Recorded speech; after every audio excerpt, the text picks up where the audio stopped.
Good evening, geeks. Hello and welcome to the New Age Geeks channel. If you're new here, we are building an inclusive space with people of all walks of life through the power of friendship, magic, and tabletop role-playing games.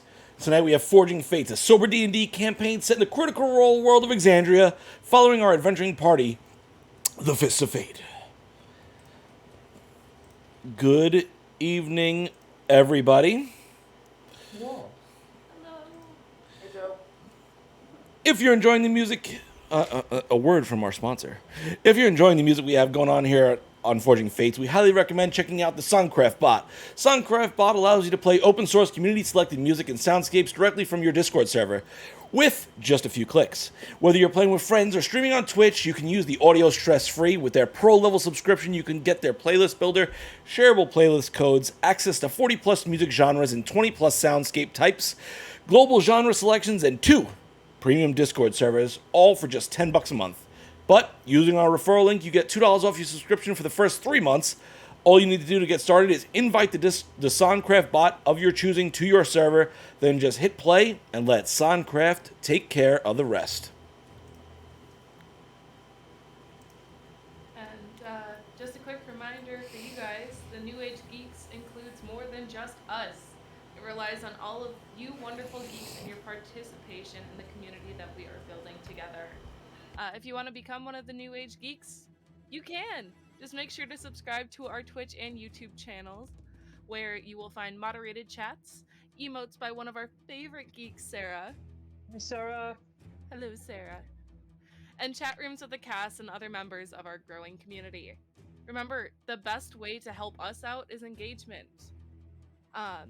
So if you would watch the videos all the way through, like, comment, share, subscribe, and hit that notification bell so these platforms know to share us with everyone. Beyond that, we also have posts going up on Twitter, Instagram, and TikTok. So if you're on those platforms, make sure to follow us for more geeky goodness. Right. Hey, how's it going? You know, Glumrug, pleasure to meet you. It's the same forwards and backwards. You'll get it. Did you know that if you have Amazon Prime linked to your Twitch account, you can get a free month subscription to any Twitch channel? You can resubscribe or subscribe to a new channel every month, but it comes at absolutely no extra cost to you. You should use it here on us, or I'll punch you in the face. No, I won't. It's just what it says here. I'm just reading it. I'm not actually going to punch you. But if you are willing to help us out in a financial way, Don, stop laughing. I'm going to mess it up. We have a tip feature here on Twitch, which uses PayPal for safe, secure, one-time donations. For you Twitch enthusiasts, bits are, of course, welcome here. We have a modest merch shop for hoodies, goodies, and our new merch line, including Whisper leggings and the totally trustworthy Not a Mimic line. You should check it out. We also have a Patreon for those who wish to donate to a cause and get a little something back. Lastly, if you wish to become a sponsor for the New Age Geeks, reach out to us directly via our Instagram page to begin those discussions. Okay, so do we have any other announcements? Is audio good? I want to check on everyone. We have another announcement. Talk to me, people. How do we sound? What? We have another announcement. Goodberry video has dropped today from last week's game. Last week we played the final girl. Our own Quell was featured in that episode, and it was really ridiculous. It was very ridiculous. It involved Abraham Lincoln and Count Chocula, and definitely watch that on our YouTube. I'm not gonna spoil anymore. Okay. So much fun to watch. Whisper, they're saying you're low, and I have you full volume, so if there's anything you can do on that end, I would appreciate it. Nothing has honestly changed. kind of loud to me. No idea. I can hear fine. Let's see. All right. Lil Steppers, how do I sound? She said everybody say something, so I'm saying something. Oh, testing, hello. 1, 2, 3. Sitting right here. Paka, paka. sound of Hello. lightning, don't you know? Hello. Okay. While we wait for Steffers to get back to us, we're gonna roll the intro. One last announcement, actually, because I forgot. Tomorrow, episode 2 of Investigation Check, where we interview the CEO of the Crit Awards. So that is going to be a in-depth conversation with them. We're going to dive into their background, how they got started with all this. So be sure to tune in tomorrow, same bat time, same bat place, as we dive on into it and roll our investigation check. That being said, welcome to tonight's episode of Forging Fates.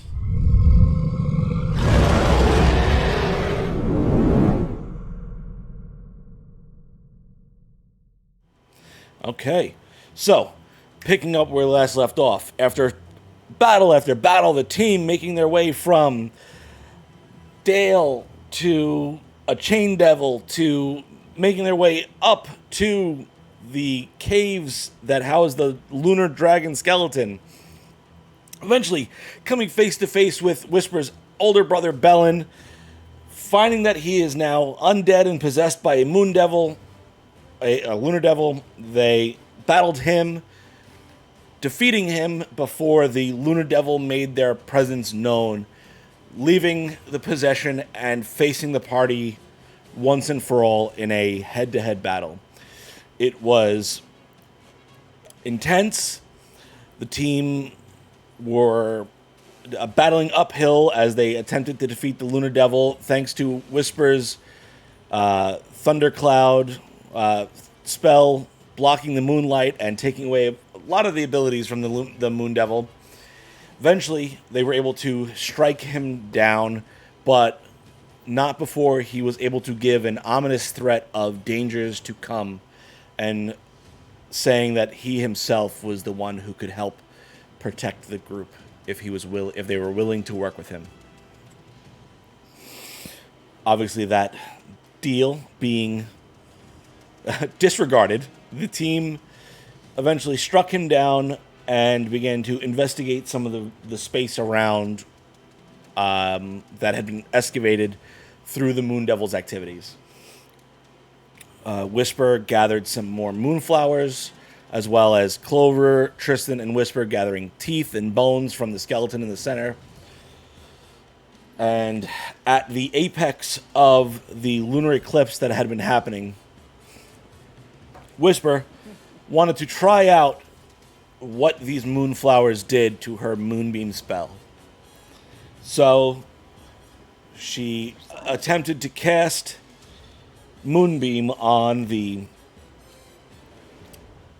body of Bellin, which was down in the pit with the remains of the moon dragon. A lot of moon creatures in this town. The spell seemed to have full effect, being amplified by the moonflower remnants, as well as the 4 fonts of leyline energy that had been opened up in this space. It all began to combine into one centralized area onto the remains of the lunar dragon and begin to reform this creature in that center pit. As its body began to reform up out of the crater, pulling itself up from the rock and stone, Clover, using steady aim, shot off one last arrow before we called it a night last time, dealing 23 damage to the dragon as it began to reform and pull itself up from the ground. That being said, let us dive into tonight's episode. So, I've already adjusted everyone, but Whisper, you were not here. I've placed you all where we were at the end of last episode, except for you, Whisper, because you had moved around. So I thought I remember you saying you went up to the top of the cave end, but I could be wrong. If that's not the placement you'd like, let me know, and I can move you now. That sounds about right. I don't remember. Okay. I'm okay with that. Okay. All right, so where's my music? Do I have music going on here? I can't hear anything. Mm-hmm. Yeah, SonCraft is going. Okay.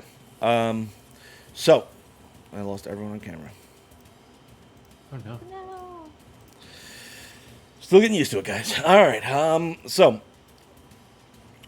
at Clover, you fire off this arrow. And you lands into the side of the dragon. You see it kind of pierce into the. This is the last time I can snooze this ad break, everyone. So I'm sorry if if you have Twitch Prime, make sure to subscribe to us because this is the last snooze I can give you guys. If as that arrow sinks into its side and this creature continues to pull its way out of this hole, its back legs, as you see the skin start to reform down its body into the ground begins to explode as the hind legs burst up from stone, smashing into the ground, each step pulling it up more and more. As the arrow hits into it, you see its massive head turn to look at all of you. Who speaks Elvish? Yeah. Well, Just Tristan, Quell, and Whisper? Okay, so you hear this creature begin to, its mouth moves, but in this unnatural way. You're not quite sure how the words are coming out of its throat, but you hear it. I smell the destroyers in my presence. And it blows out from its mouth this black cloud. You see these bits of almost like starlight in the breath as it uses its cold breath to return fire towards you, Clover. I need Clover, Tristan, and Finnick to go ahead and roll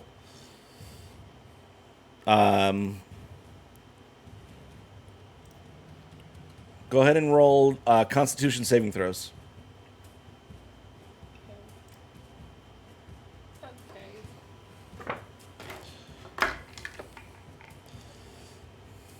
18. 13. 13. Okay. Clover, you save. So you take half damage because you don't have uncanny dodge yet, right? I don't think so. Not until next level. Okay. Oh wait, yes I do. So you take no damage. Thinking of evasion. Oh, am I thinking evasion? Yeah, uncanny dodge only halves my. Yeah, I get evasion in like 1 or 2 levels. Okay. But right now, uncanny dodge would do nothing for this. I don't remember if I Really? was raging before the last game ended. You dropped your would've rage run at away. the end. I did. Okay. Thank you. So, Tristan and Finnick, you both take 19 cold damage. Clover, you take half of that, so 9. Quell's gonna use his reaction. Who's the person closest to me? That would be I Clover. think that's the only person within 30, I think. Yeah. Yeah. Okay. He's gonna use dampen elements to have the damage on Clover. Okay, so Clover, you take 4 cold damage. But Tristan and Finnick, your speed is reduced to 0 as you feel your joints lock up and from the cold as it just grinds every bone in your body to a halt. You see the dragon's head now turn, sniffing the air, and you see it begin to turn its face towards you, Whisper, breathing in deeply. And again in Elvish it says, "You have the blood of them." Are we in initiative or No, we are not in initiative yet. Say something back. I don't know what it's saying.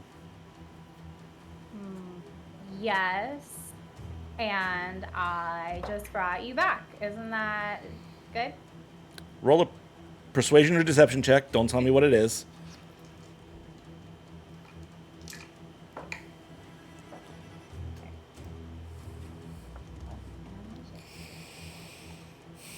That's a nat 20. Okay, so We're at 24.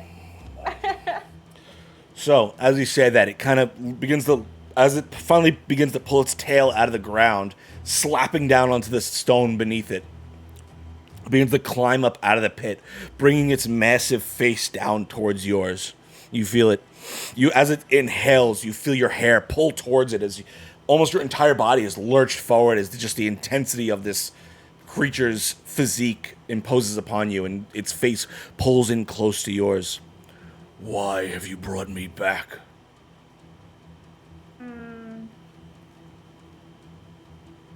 Because I didn't like that you were killed or destroyed. And so other people were going to bring you back for bad purposes, but we stopped them. So instead we brought you back so you could just be free.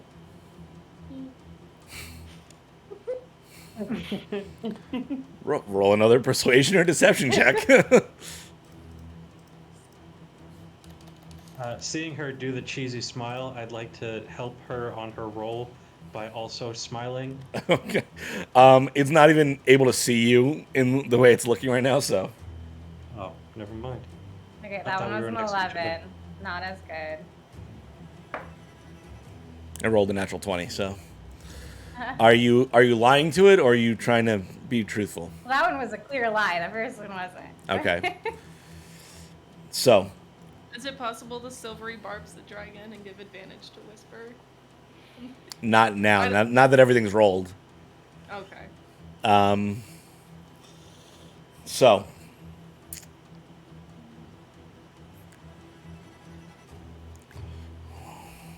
As you say that, you see its teeth begin to bare as it kind of pulls its neck back up, raising above your head. Okay. You That are was a an chain obvious breaker. lie. That was an obvious lie. I didn't actually know I was going to bring you back. That was a total accident. So you're here now, and I have no desire to fight or kill you or make you dead again, but, like, you're free.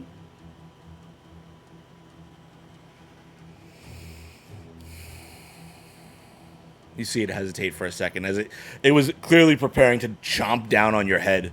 You see it hesitate for a second in this moment. Roll an athletics or acrobatics check. Yeah, let's see. Silvery barbs? I don't even think I'm within range. Can you move? No, I don't know how long it lasts. That's No, 10. I mean, can you cast it? Because aren't you frozen? So, Yeah, but I don't think I'm within range of... as you say that, Whisper, and it kind of rears back up, it brings up its massive claw and doesn't aim the claws at you, but just open hand palms you and slams into your side, throwing you across the room. And you take 2 bludgeoning damage as you slam to the side.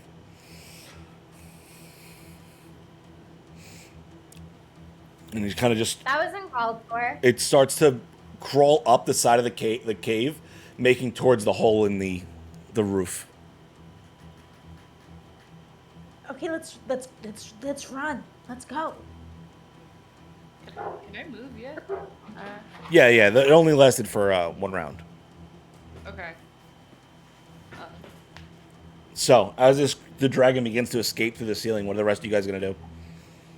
I am trying to convince To everyone to whisper. run. Yeah, I was gonna head towards Whisper and make sure to get her up and out of there. Yeah, since Quell's right there, he's gonna run over to where Whisper is. Okay. And the hole it's going towards is away from us, right? It's up in the ceiling. Up. Oh, It- yeah. And as it kind of gets to the point where it can't climb anymore, its massive wings stretch out, and all of you feel this pressure of air slam against your chest. It doesn't knock any of you down, but you can just feel the massiveness of this creature as it begins to exert its presence in the space, and begins to fly up and up. Where are all of you guys in this moment?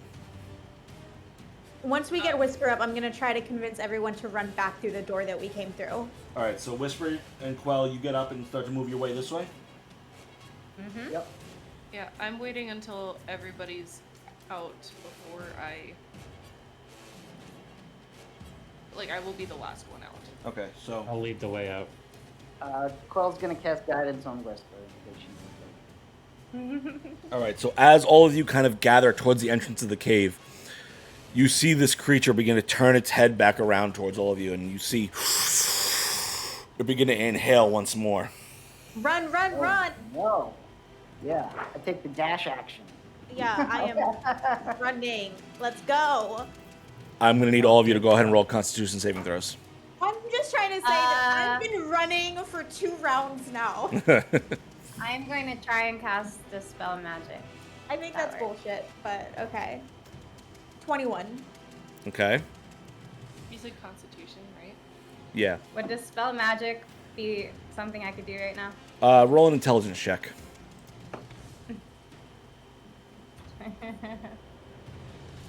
15. 15. I got a You fixed 15 2 for times my in a row? intelligence check. Okay. A dragon's breath weapon is not a spell. It is just an innate It's not. ability of the creature. It's a magical effect. So Right. But it's not a spell it's casting. It's something that is Oh, yeah, you're internally done with inside of it. So it does not Yeah. count as a dispel magic. Damn. Okay. You got a 4 What on was my I rolling? saving throw. Constitution? Yeah. Quell got a 14. And I got guidance, right? Yes. What does that mean for me? I think that's D4. only... Well,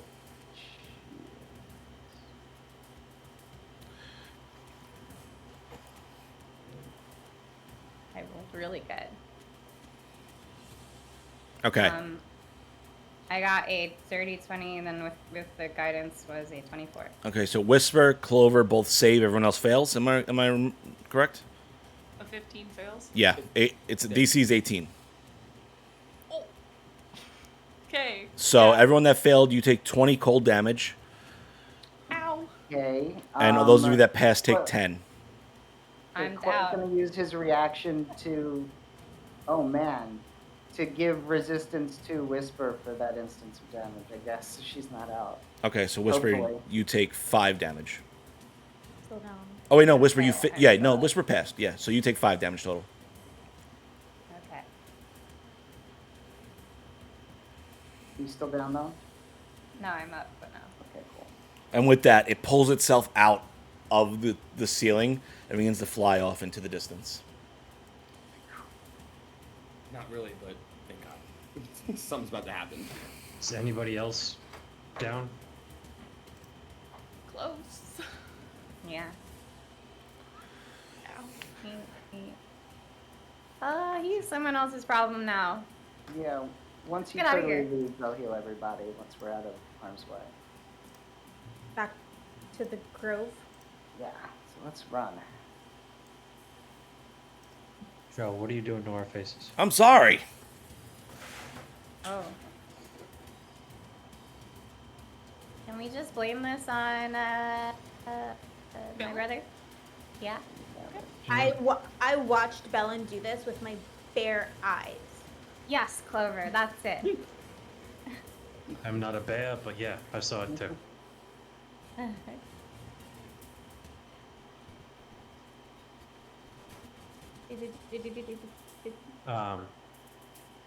I'm gonna lead the way back to the grove, Let's go. carrying Nice. anybody who needs help. Yeah, as we're walking back to the grove, I'm gonna do my last Aura of Vitality. What does that do? So we're gonna heal everybody 2d6s at a time. Well, not 2d6s at a time. Is it? Who else is down? Was only one. Or who else is down? No one's It's- down. No. Whisper and Finnick are close. Oh, okay, I'm okay, very Yeah. okay. Okay, so Whisper and Finnick, how far down are you? Oh, very. Single digits. Yeah. Oh, 3. Yeah, I'm. Okay, just say when you're like 60% of the way, and I'll stop. So Whisper first. I got 10 of these, by the way. So that's 7. That's another 9. That's another 7. I think I'm 6. I'm close to 60% of the way. Okay, fine. cool. Then this one was for Finnick, and it was a 9. And this one's for Finnick, and it's 2. Damn. 8 more. And 4 more. I'm good. All right, I got 3 more of these. Who wants them? I'm at 20. I don't know if anybody's lower than that. If they are, they can take it. I'm good. You take it. No, Tristan. There's 12. God damn. Hey, that was a Great, great I roll. rolled. I finally rolled max on Tristan, and there's 5 more. I got 1 more if anybody else wants it. Yeah, I'm good. I'll, I'm good. I'll take it. Okay, cool. Gormy, 9. Thank you. No problem. You are the man. Yes. Keep us up till we get to the grove at least. Yeah. Yeah, well, Ooh. So, we scramble to the grove. yeah, just I'm holding the end of the line back with Finnick. Fuck is going on here? So I didn't mean to do that. We'll roleplay while Joe is figuring stuff out. On our journey, I will say this, on her. Didn't mean to do which part. I didn't know that it was gonna bring the dragon back. That was not my intention at all. Ellen did that. Yeah, you're right. But I just wanted to make sure you all knew that. That was scary. And he was kind of a jerk. What was he saying to you? Oh yeah, he said I've got like the blood of a killer. And and like I was like, well, I just brought you back because, and I tried to make him believe that I brought him back because the other person was going to bring him back in a bad way, and I felt bad that people killed him in the past, which I actually don't know what his story is, but he didn't believe me, and then I'm like, okay, I was lying, I just didn't know this was going to happen, but look, you're free now, I don't want to hurt you, and then he hit me to the wall, and I was like, that was rude, but... That was rude. It's very rude. Yeah. It's a rude dragon. Yeah. I heard dragons could be cool though, but that one not so much. Yeah, it seemed like he associated you with your family, and that pissed him off. And having only met your family for a little while, I get it. You know what? Ordinarily, I might agree with you, but like, you are not your family, right? You weren't the one doing those things. They were. You are a very different person, and it's on the dragon for not taking the time to get to know the real you, and just judging based on other people. That wasn't cool. you're the hero. Everyone's gonna be so happy that you saved them because they were just trapped in a dungeon, almost dead. We all saved them. It's Yeah. just a fate. Helmed by Whisper. Yeah, but you brought us to them.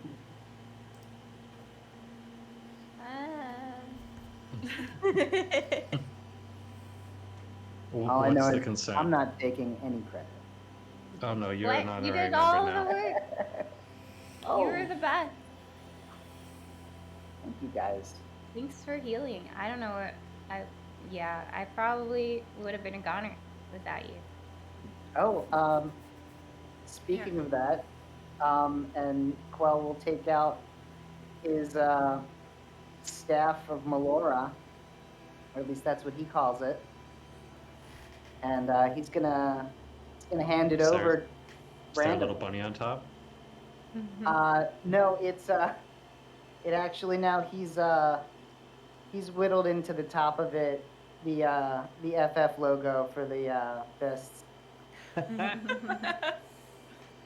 And he just holds it up, and he says, "This is for you guys, no one in particular, but hopefully it'll help you stay up while I'm gone." You're leaving? I can't be here forever. I'm assuming, sure, but usually Melora sends me for about, couple encounters worth of time. And I don't know. I kind of miss my family. Who's your family? Are you one of Melora's children too? Wait, are you my brother? I'm only Melora's child in ways that I choose to be. I am not one of the Heron God who she created. That's what I mean by her children, by the way. If you didn't know. Well then, like, what's your family? And Quell kind of blushes. And he's like, well, I come from a bigger family.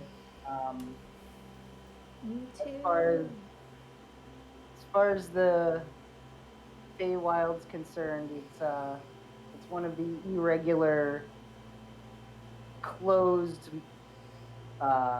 marital arrangements in the Feywild. Most are more happy-go-lucky, but yeah, me and we don't step outside of our marriage. Me and Prudala and Erosa and Odris and Nalalero and Uleros and Erebor. Oh, what? We are. Yeah. Who are they? Are you married to all these people? Yeah. But you don't step out. Okay. Yeah, Aaron. That's because of Erebor. He gets jealous. I can't keep up. Understandable. Okay. Well, we don't want to keep you from your family.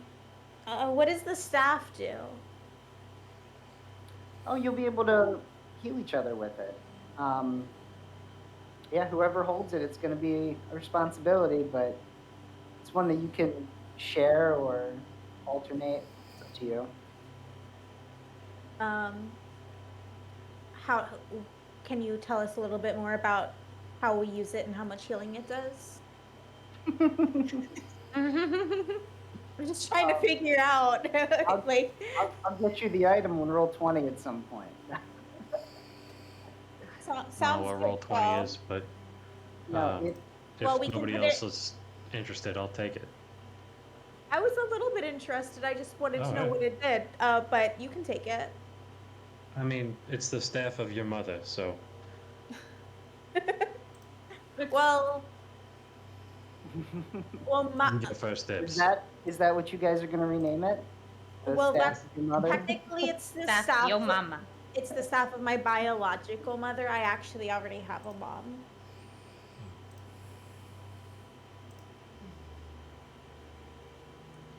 We can always All is so figure it out later. frustrated. Yeah, we can put it into the bag of holding and talk about it later. Are you leaving right now though? Doesn't feel like it. It's not exactly up to me. I was gonna go to the Grove and say goodbye just to make sure I had my goodbyes done. Let's go to the Grove. Let's take several hours to reset. And we'll say a proper goodbye. A lot has happened. Okay, A so lot has happened. There's a dragon on the loose. as you begin to make your way back towards the grove, We've been going this whole time. yes, I know. The initial area, there are far more people here than the last time when you had brought in the royal family. There are other people from the city that are coming in for healing. There's lines forming. There's groups filling almost every space of the grove at this point. But you begin to snake your way through the crowd, trying to remain as Snaking my way. inconspicuous as possible. You begin to make your way up towards the Moonweaver's temple. you eventually catch sight of the High Priestess Erwin there, as she is kind of tending to people in whatever way she can, directing those that need directing.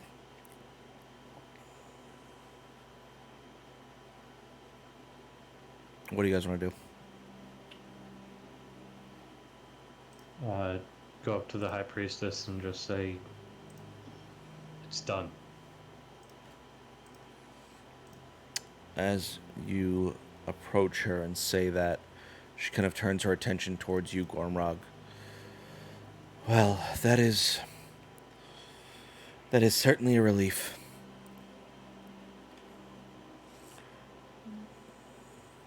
Is there,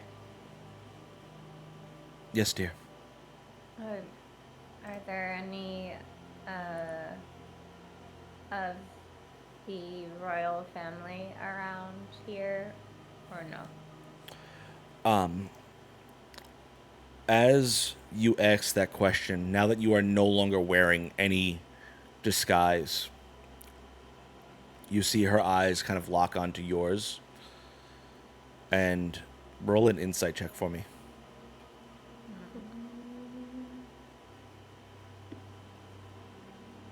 17. You see recognition in her eyes as she locks eyes with you. She doesn't say anything. Kind of reaches a hand out towards you, clasping your hand in her own, and she says, "You pull back." No, but I think about it. You can feel her sense the trepidation in your hand, as you almost begin to vibrate with that uncomfortable energy in your stomach. And she kind of looks you in the eyes and just says, "They're fine, Whisper. They'll be okay." But are they here right now? They're inside the temple, yes. Okay. And she lets your hand go. Is there anything you'd like me to tell them? As she kind of begins to scan the rest of the group with the question.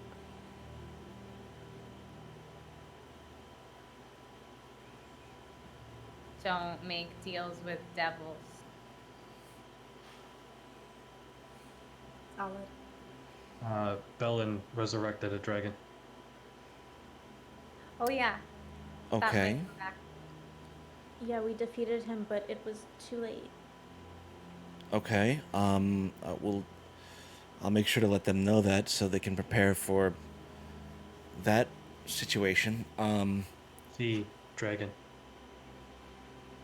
Not a dragon, the dragon. I assumed. Yeah. Okay, just wanted to be clear. So where does this bring you all now?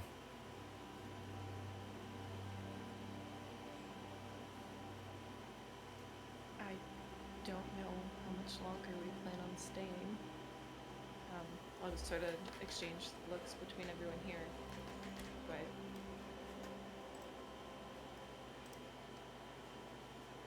I don't think we plan on staying here much longer. I don't think we ever planned on being here in the first place. And I'm going to look at Whisper when I say that. Yeah. But I'm glad that we came.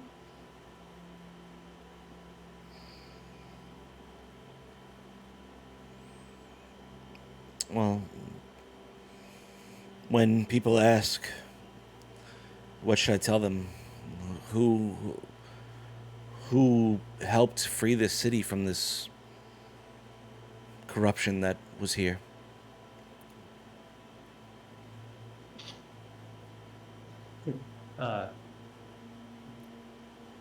Looking at Whisper and sort of Well, we have a questioning group with name. my eyes. Right, I'm going to say the Fist of Fate. Yeah? That's us. Very well. Well, I thank you for everything you've done for us.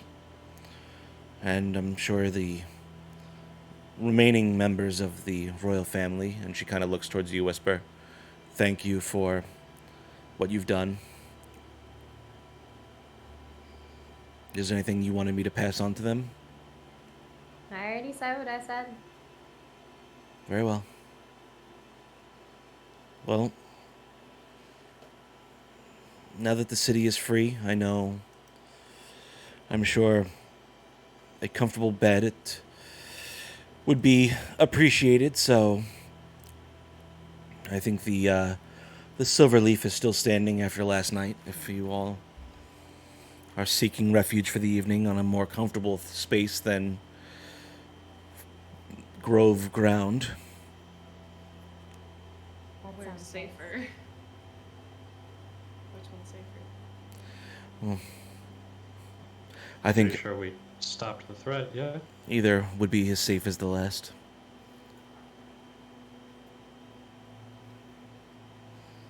I mean, a bed kind of sounds nice. That sounds really nice. I don't know what you're saying, kinda. Could lay in a bed for 8 hours. Let's get you guys to a bed. Come on. But High Priestess, wait, you said I was giving Whisper her privacy when you guys were talking, so maybe I missed it. But you said, is there anything you can make sure everyone knows? And I know that there were a lot of rumors going around. And we just want to make sure everyone knows that all of the evil came from Dale and Bellin. Nobody else. I You will can do that, right?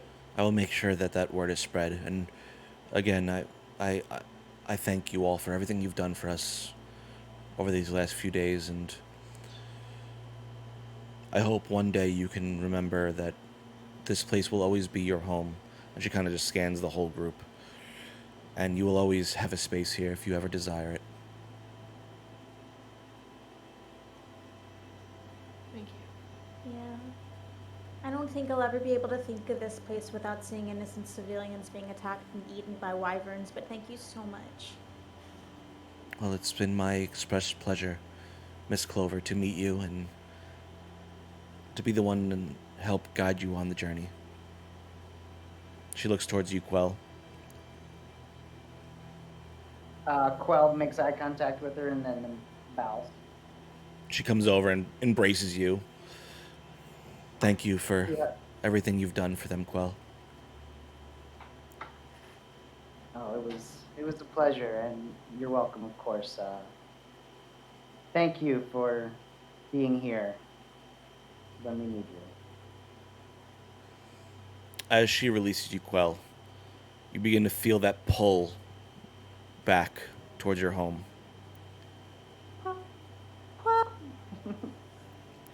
Aw. Quick question before you go. Does Bernie go with you, or does he live around here and you just made friends with him? He lives here. All right, good to know. Oh, and you gave me the thing so we can visit you, right? Yeah, you still have it, right? Yeah. All right. Talk to Bernie about it, and he points across at where the squirrel is. And you all feel a gust of wind, and when you turn back around, where Quell was is a pile of leaves with a angel out of the middle of it, and he's gone. And with What- that, we're going to take our break for the first half. I want to say thank you, Adam, for joining us on these several episodes. Yeah, it's my pleasure. It's been definitely our pleasure as well. We are going to cut to our break, and we'll see you guys in a little bit. Bye.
And we are back. Good evening, everyone. We're going to dive back into the second half of tonight's episode of Forging Fates. Let's see here. Anything we got the chat we want to say from the chat? Let's see here. Rogue Kitten, welcome. I'm happy you made it for your first time finally. Matt Mazifer, we're doing great. Happy to see you. Let's see here. What else we got? Okay. Everyone else, welcome back. All right, so picking up where we last left off. As you begin to exit the grove with your temporary party member Quell disappearing into a pile of leaves. Whisper, what would you like to do? After he disappears, I'm gonna grab one of the autumn leaves and stick it in my hair. Okay. Okay. Also, in a different area, just gonna go up and he's gonna grab a leaf. Now, this matters. Are they crunchy like old, or are they new? There's a variety. Some of them are kind of a little fresh still and have that little bendability to them, and some of them just, you can grab it and it just crushes in your hand. Okay, yeah, so I'm going to grab one of the ones that Tristan's going to walk up, and he's going to kneel down and put his sword, and he's going to just ruffle through until he looks for one that looks a little older, and he's going to grab it, and he's going to start grinding it in his hands till it's dust, and he's going to he's going to take his sword out of his sheath and start putting the grinds a little bit into the sheath of the sword. Okay. And then slide the blade through the top, and then put it back in, bow his head, and just stand up and go back. Okay. Is that what you do to every herb that you bring me to make tea with? When you go for your walks and you come back with plants and herbs and stuff ground into powder and say, hey, can you make this into a tea for me? And I go, yeah, buddy, sure, of course. Is this what you do? You put it all over your sword, which has been covered in blood and filth and dirt and who knows what else? And then you give it to me? Because I've had some of that tea too. It's delicious. He's going to stop Thank and you, just take Clover. a slight look back at him and nice little wink. So lucky I love you. Oh, Whisper, Quell said to ask Bernie about how to use like the Feywild token, but I don't know how to talk to a squirrel. Can you help me? Not today. Oh. Bernie, you're not going anywhere, are you?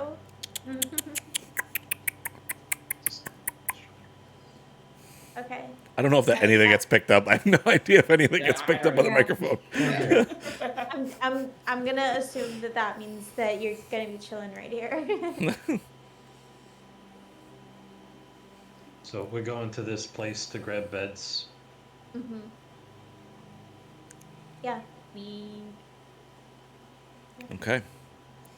So, as you begin to make your way out of the grove, working your way through towards the Silverleaf Inn, Whisper, you're very familiar with this location, as where the Wandering Wyvern is more of like the area that a lot of the let's say youth of the city would go. The Silverleaf Inn is a much more high class location. There's a lot of the upper echelon of the city enjoys its evenings there, imbibing in their various drinks and enjoying their more fine dining, let's say. But you make your way over towards it, and you could see just from the outside, a lot of the building is still very much intact. It doesn't seem like a lot of the attacks happened in this upper echelon area. It seems like a lot of the more lower class areas were actually attacked during the incident last night. For what reason, you're not sure. But eventually you make your way towards the entrance of the Silverleaf Inn. Roll a perception check for me, Whisper.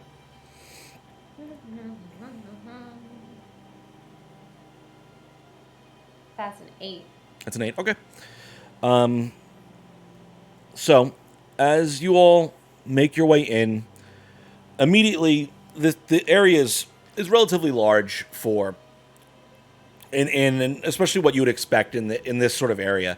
The entire first floor is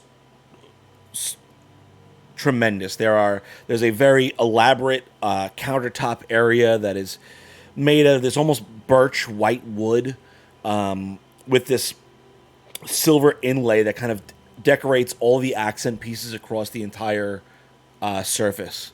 There is this long, flowing golden high elf woman seated behind the countertop with this very intricate silver jewelry that kind of comes down across her top and is where you'd expect like the straps to be. There are just these silver accents that come down just across her chest line, and it turns into this flowing white and silver dress.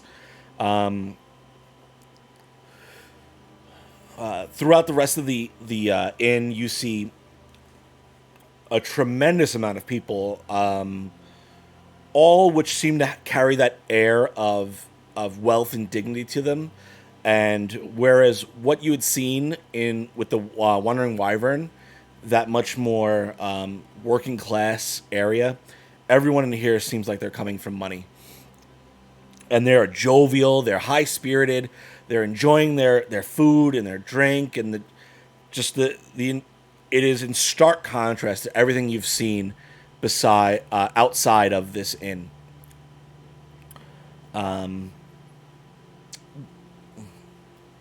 Clover, with your passive perception, you notice two individuals that don't necessarily fit the vibe, neither of which are elven. You see a half-orc woman and it kind of looks human, but he's got like this dark red pattern on the half of his face. But besides that, nothing. Just that's what your passive perception would pull up. Whisper, you do notice several other individuals here, some of which you would have known in the past, but no one that you want to necessarily talk to, but some of them you have seen in your childhood. Not that they necessarily remember you, but you are familiar with a few of the faces in this location. We're coming in covered in blood and like love it. Okay. Yeah, walking into this place, Clover's not really concerned about the cuts or the blood or anything. but she does feel very self-aware, and she is going to tighten her bandana a little bit to make sure that her ears are well hidden beneath her hair. Okay. As you five enter in, the room kind of grows quiet for a moment as all eyes begin to turn towards all of you. And instantly the woman that is behind the countertop kind of pipes up. Is there something I can help you all with? Yes, we came looking for some rooms. And some food. I would hope all of you wash up first before you grab a seat. Do you have a bath? Yeah, of course I have baths. It's gonna be 20 gold per room per person. And that will obviously include a bath for all of you. Did you want to pay up front? We can get this going right away, or did you want to find another establishment? We just paid by saving your ass. My ass has been saved. My ass has been fine. No one has come around that in quite some time. Hi. Actually, we would love to pay up front. Perfect. Clover's gonna reach into her pocket and pull out 100 gold and place it on the counter, shit. staring directly into her eyes. Like, try it again, bitch. Perfect. But she doesn't say try it again, bitch. Her eyes say try it again, bitch. She instantly pulls the coin in and tucks it under the counter and snaps her fingers. And a younger elven woman comes up behind all of you and begins to kind of press her hand against your back.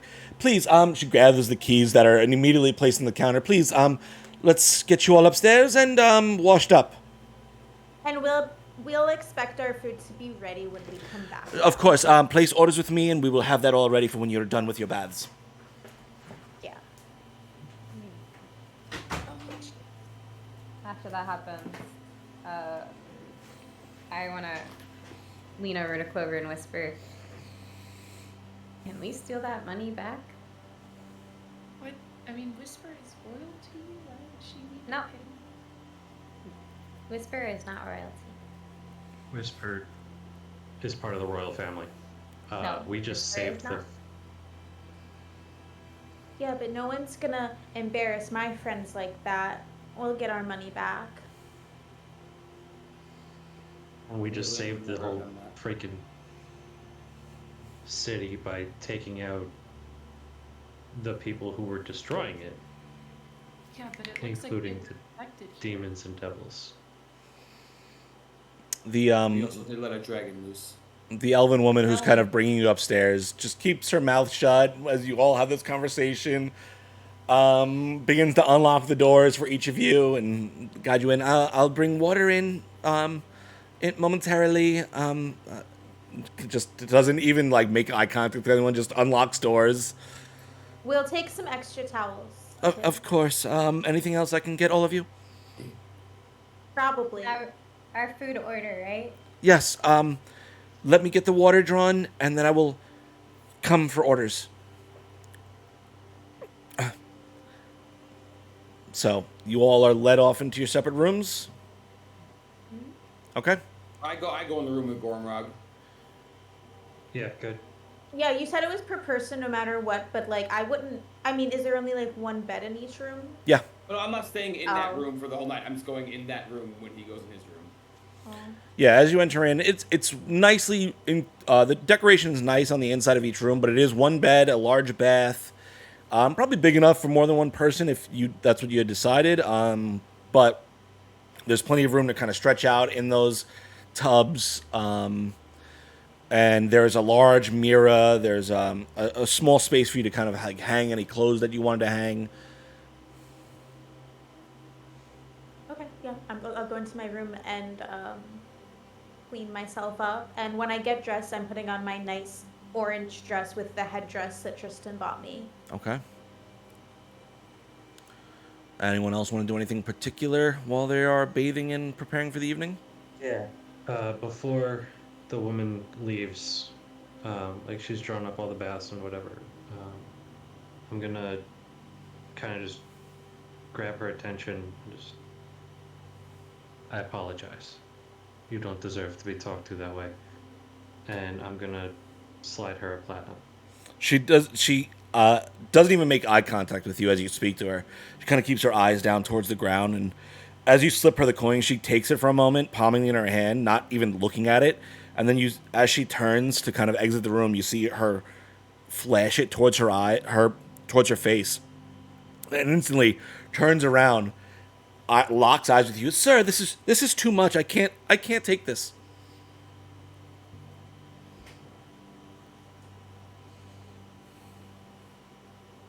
This is you. I can't. Thank you, but no. I'm gonna. Just arms folded. I'm gonna, because I walked in there with him. Yeah. Tristan walked in there with him, and Tristan's gonna walk up very nicely, with not a mean face, and he's gonna go like he's gonna take the coin, but he's gonna have 2 more pieces of silver in his hand. And he's gonna go, and he's gonna, as he palms it and goes like he's gonna take it and put them in his hand, he's gonna just lean a little forward and go, I know someone just like you, and they deserve this. Please. We're not trying to tell you that you're not worth it. We're just telling you that we're here and we'll be okay. And then slide them and push her hand, cuff her fingers into her a little fist, and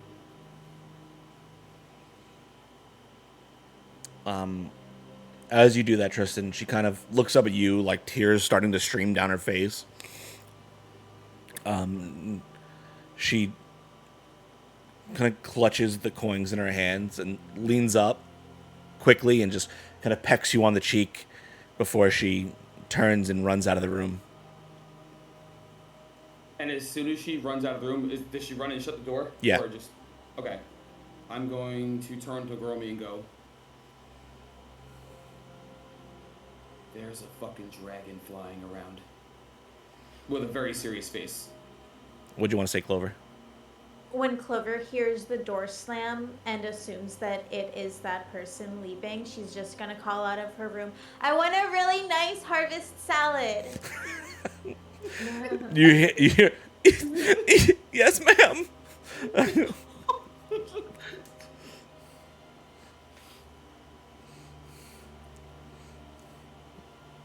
Okay. Anyone else want to do anything in particular for this time period? Tristan and I have a conversation.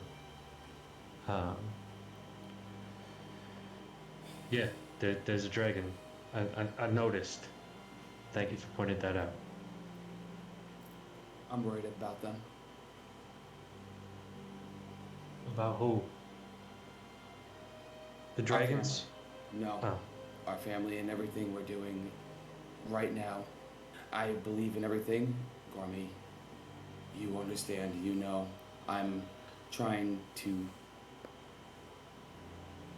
find this path and this mode of everything that we're doing right now, but I do know that I'm having a hard time trying to understand the innocence outside of the people that we've already lost that this dragon might hurt right now. And I don't want I don't want you to think that I'm doing another I don't trust anyone. I don't want you to understand, Gormy. I am feeling some things I haven't felt in a long time. And it's remorse and sadness for people outside of our family.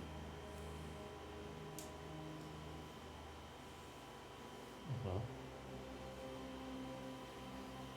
that thing's called empathy. It's a good thing. It means you're healing.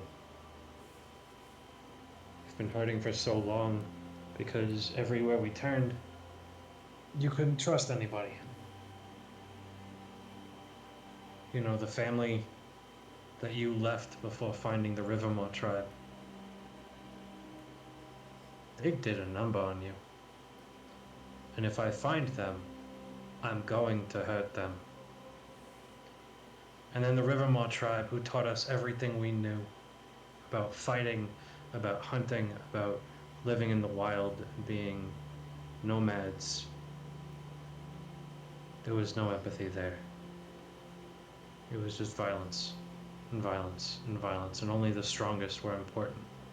Only the best of the best were the ones who could lead were the ones who deserved more, were the ones who were honored with any kind of celebration. It's no wonder you hurt so deeply, Tristan, and I hear you. That's why I brought us to Whiterun. It's why I tried to get into the Cobalt Soul. It's why I tried to help us find people to care about, because I don't like fighting. I like helping people, Tristan. I want to help people, and right now, this dragon that we just let walk away, fly away, whatever, it's probably gonna hurt people. You're right. And you can focus on that.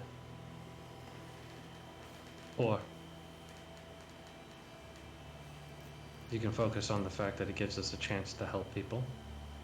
You can focus on the fact that it gives us a chance to meet new people who might help us. You can focus on the fact that we don't know it's going to hurt people, and it might just change its mind and decide it's going to go build a horde of moons somewhere. I don't know what a Luna Dragon would hoard, but the point is, if you get hung up on this, are you really going to be able to help anybody? He says that. Tristan starts walking up to him, and he grabs his head and puts it to his forehead. Gormy, I'm changing, and please don't let me change. I'm trying to understand what we're doing now. I'm trying to find the right path outside of only worrying about just us and everyone else, except I don't know what I'm gonna turn into.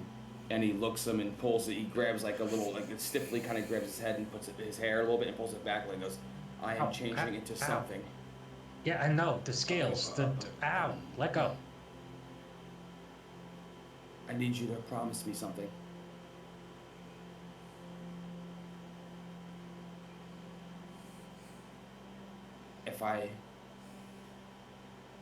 He looks at his blade and kind of flicks the blade up a little bit and by the hilt and puts it back.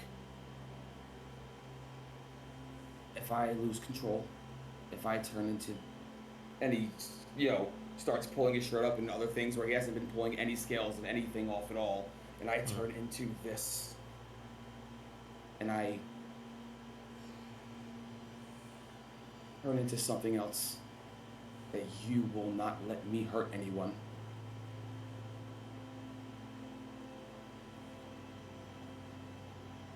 I need you to promise me this.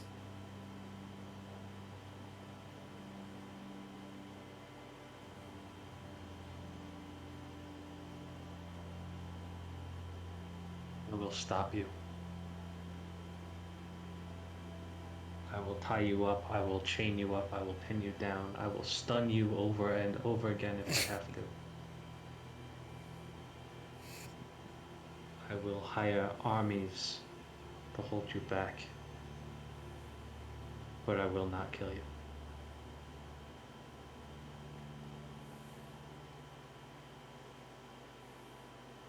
But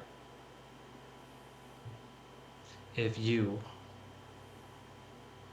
my violent adept brother, want me to be strong enough to stop you, then I need something in return.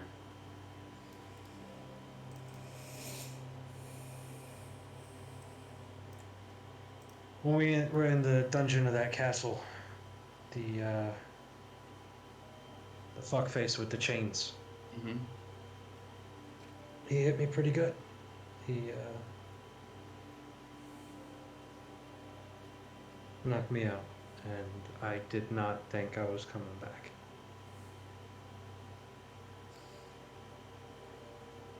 And it had occurred to me that for a long time I have been pacifist adjacent. I don't like fighting, but I will if I have to. But that was primarily because you did all the fighting for us and I did the everything else.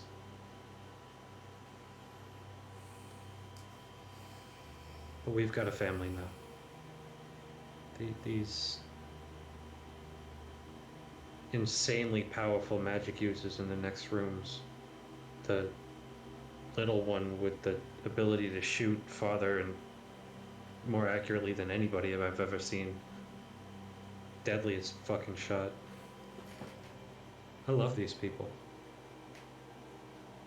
They're worth fighting for.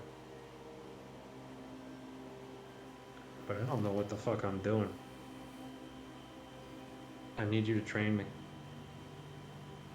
Teach me how to fight. Tristan takes that request, like that last sentence, because Goromir's always been there to help him.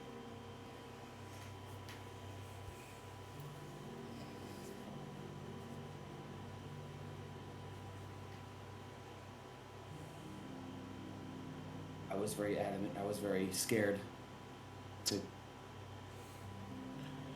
actually let these people in, to start another family.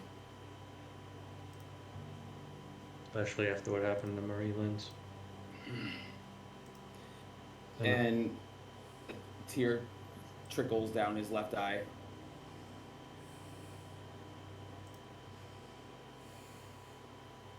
You know I will die for you, and I will do anything you ask me or tell me to do. And I never thought I would think of this before leaving Maryland's, and after everything that happened.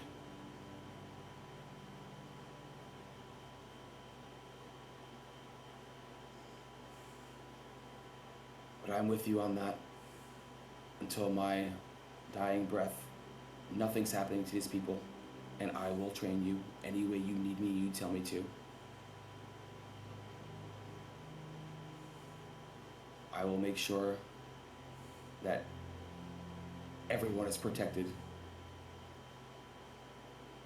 And if training you is a part of that, you know I'm never gonna say no. I put my forehead to his. Then we got a deal. We go take a fucking bath, you stink. After that, give him a tough little chest push off with a smile. Walk to the door and go to open it and look back at him and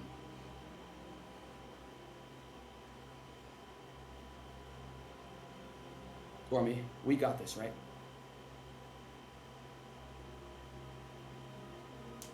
Don't answer that. It was rhetorical. And he walks out with a laugh and a smile. And he goes into his room and does all the Okay. stuff. As I close the door, I'm just gonna whisper to myself. I hope so. I hope so.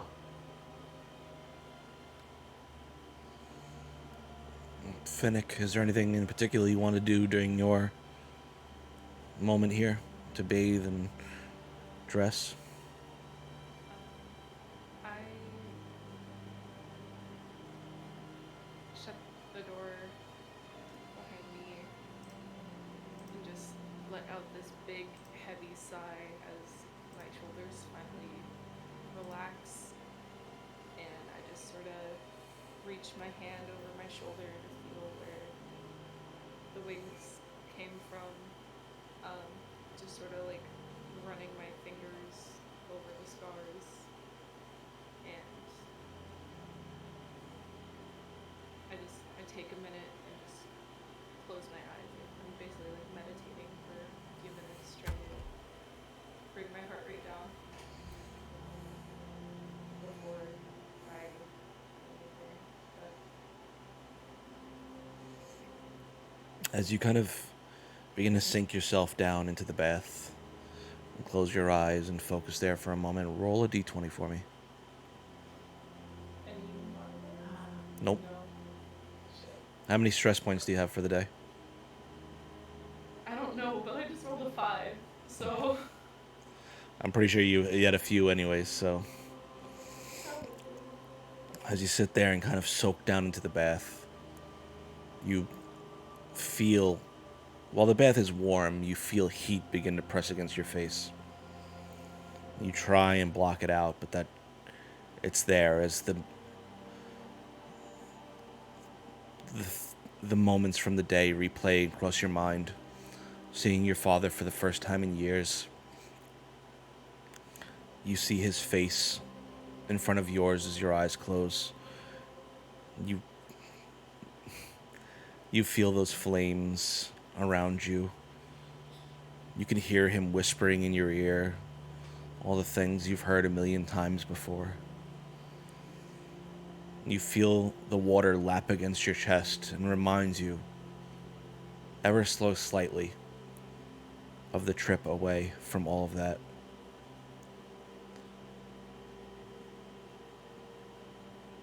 And it kind of helps a little bit in some small way. Even though those images flash amongst your mind, the water, as it moves just slightly in the tub, is soothing. It helps bring you back to that place where you are. And all the things you've accomplished over the last day, over the last week, and in the last month with the fists. And that does help in its own small way, as the water laps against you gently. Whisper, is there anything you're doing in this time? I am cleaning off, but really only trying to get the blood off. And then after I wash off, I'm gonna druidcraft, seeing how the autumn leaf looked in my hair. I was like, oh, I kind of like that. So I'm gonna druidcraft some more autumn leaves and sticks and stuff. Okay. To dawn. But I am not trying to look fancy. Okay. Roll another perception check for me. Oh, damn it.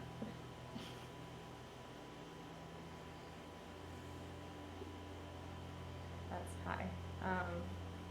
21. Okay. As you are sitting there bathing and kind of your mind moving in several directions just over the course of the day, you feel almost this... You begin to notice, I'll say, this very small vibration almost in the back of your mind. And as you notice it, you realize that that's been there for some time now. It's been there at least as long as you've been inside this inn. Though it might have been there a little bit longer, but it grew a little more intense as you got closer. And now, as you sit here and are able to clear your mind, it is there. You sense it now. This slight hum to your body, almost like a pull down towards the space below you, as you are now on the second floor, and you feel almost this directional pull below you.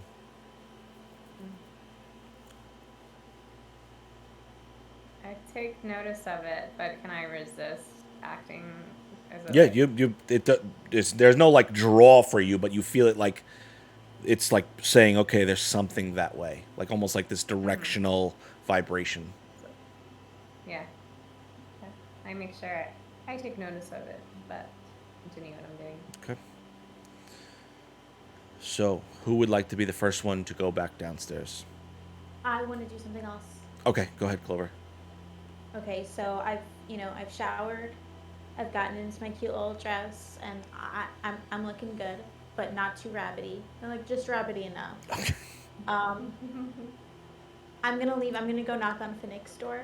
Okay. It's me. Oh, okay. I'll have put on my nice outfit, for the black satin shirt, the leather vest. Oh, I opened the door. Hey.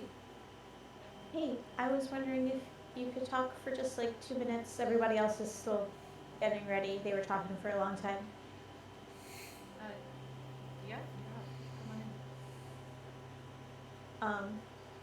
Yeah, so Clover's like gonna hop up onto the bed and like plop down, make herself super comfortable.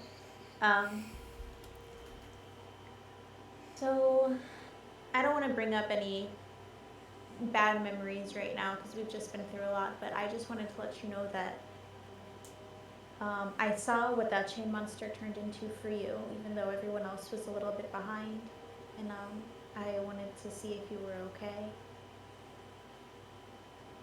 I am definitely better now.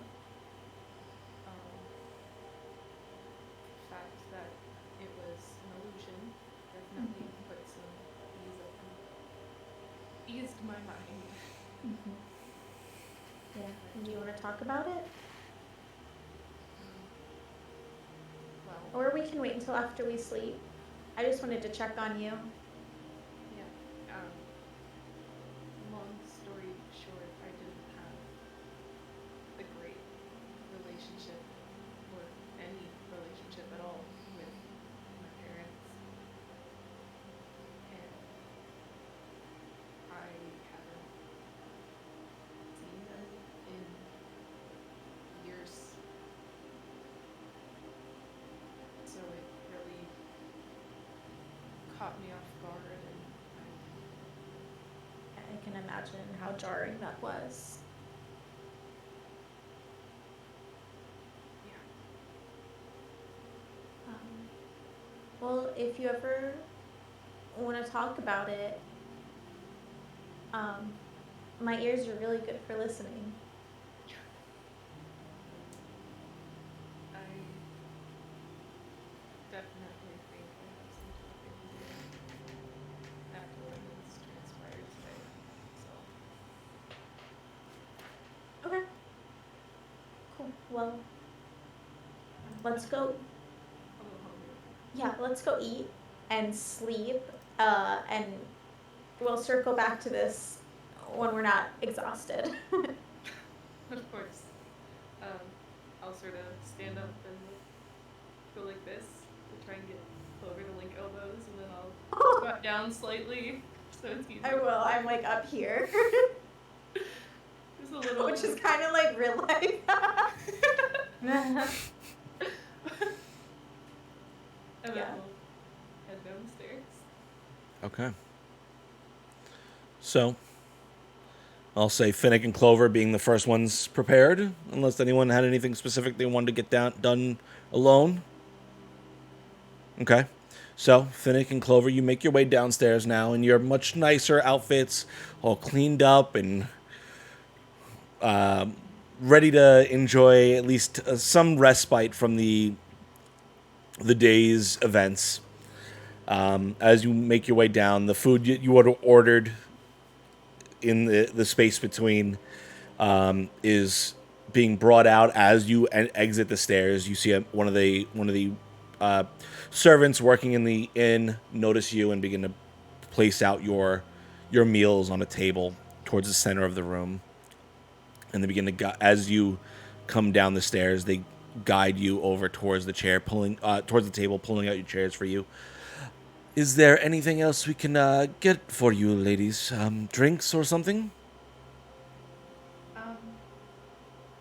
But do you have any like cold teas?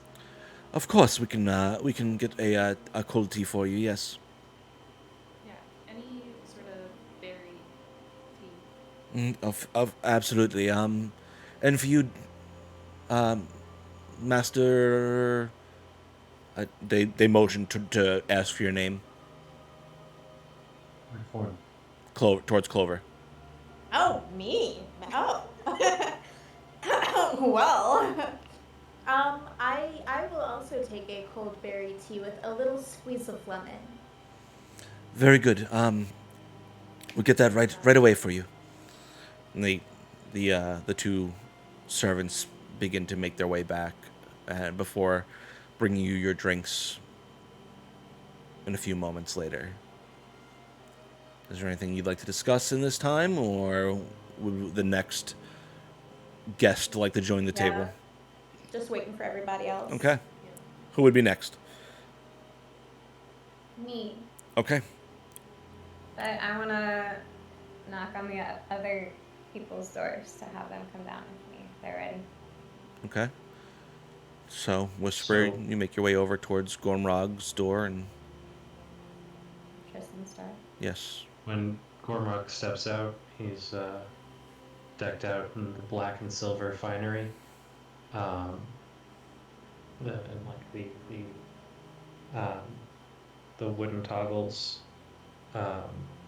with the silver thread going through it.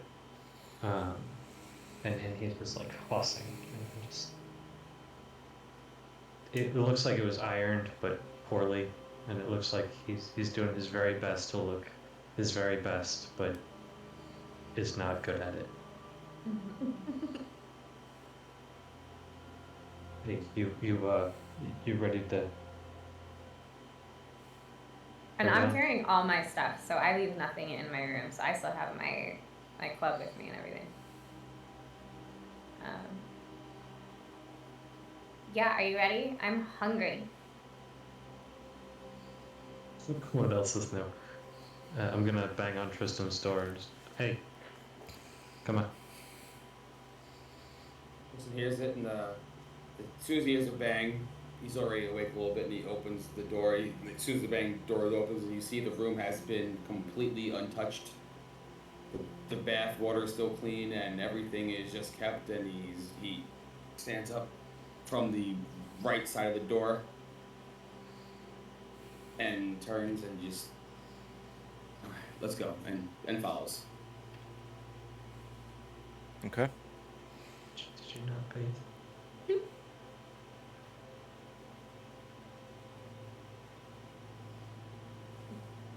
Tell Marie Lynn on you. So, as the three of you make your way downstairs, one of the servants that Clover and Finnick, you notice that had been serving you, turns their attention towards the stairs and begins to guide your other three parties towards the table, the food you had ordered in the interim being laid When out. did I order food? It happened off screen. You just want to avoid a conversation about And a long food. rest has been had. No. So, question for you: are you able to cook an entire cow? If that's what you'd like, yes, we could have anything prepared. It may take some time. It probably be ready tomorrow night, but we could certainly get it done for you. I'm serious. Don't do that. I'll just have insert regular thing Yes. off the menu here. All your food orders are placed out on the table. Okay, can you just give me a fancy meat that I ordered? So you are served large horn ram from the northern mountains of Whitestone. Very delicious meat. It's a little tender, but it has this wonderful. You could almost the fibers kind of fall apart as you slice it across, and it just melts in your mouth.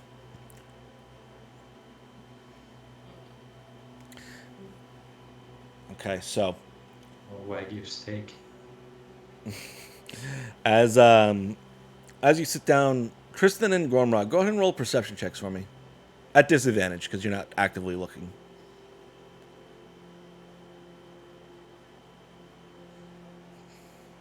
Well, one of them was a natural 20, but because it's disadvantage, meh. Insight, you said, right? Perception. Perception. I'm sorry. And that is a grand total of 14. Okay. 10. 10. Okay. So, Clover, you're the first to notice as the half-orc woman who had been seated there previously stands up from her table. And as you kind of clock her in your peripheral, she is gorgeous. Long, slender ears that have these several piercings down each one. She's not currently carrying any weapons because you notice several that are laid out on the table almost tucked to the side so they're not bothering her as she sits down. Around each of her wrists, you notice these vines kind of wrap around up her entire forearm, and then like bandages through her hands, almost like a way a boxer wraps their hands for a fight.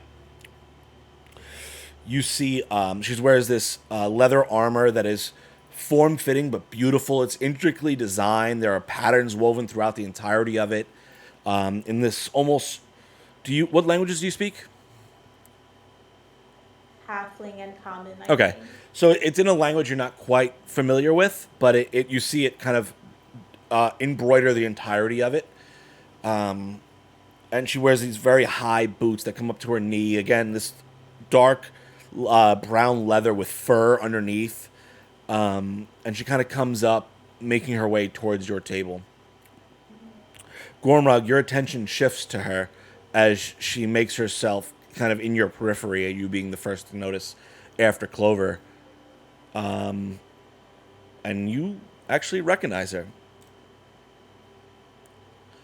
As who? She is a woman from your childhood. Tristan, this begins to tickle memories of yours as well, as one of the former members of the Rivermaw tribe makes her way towards you. As I get my thing up.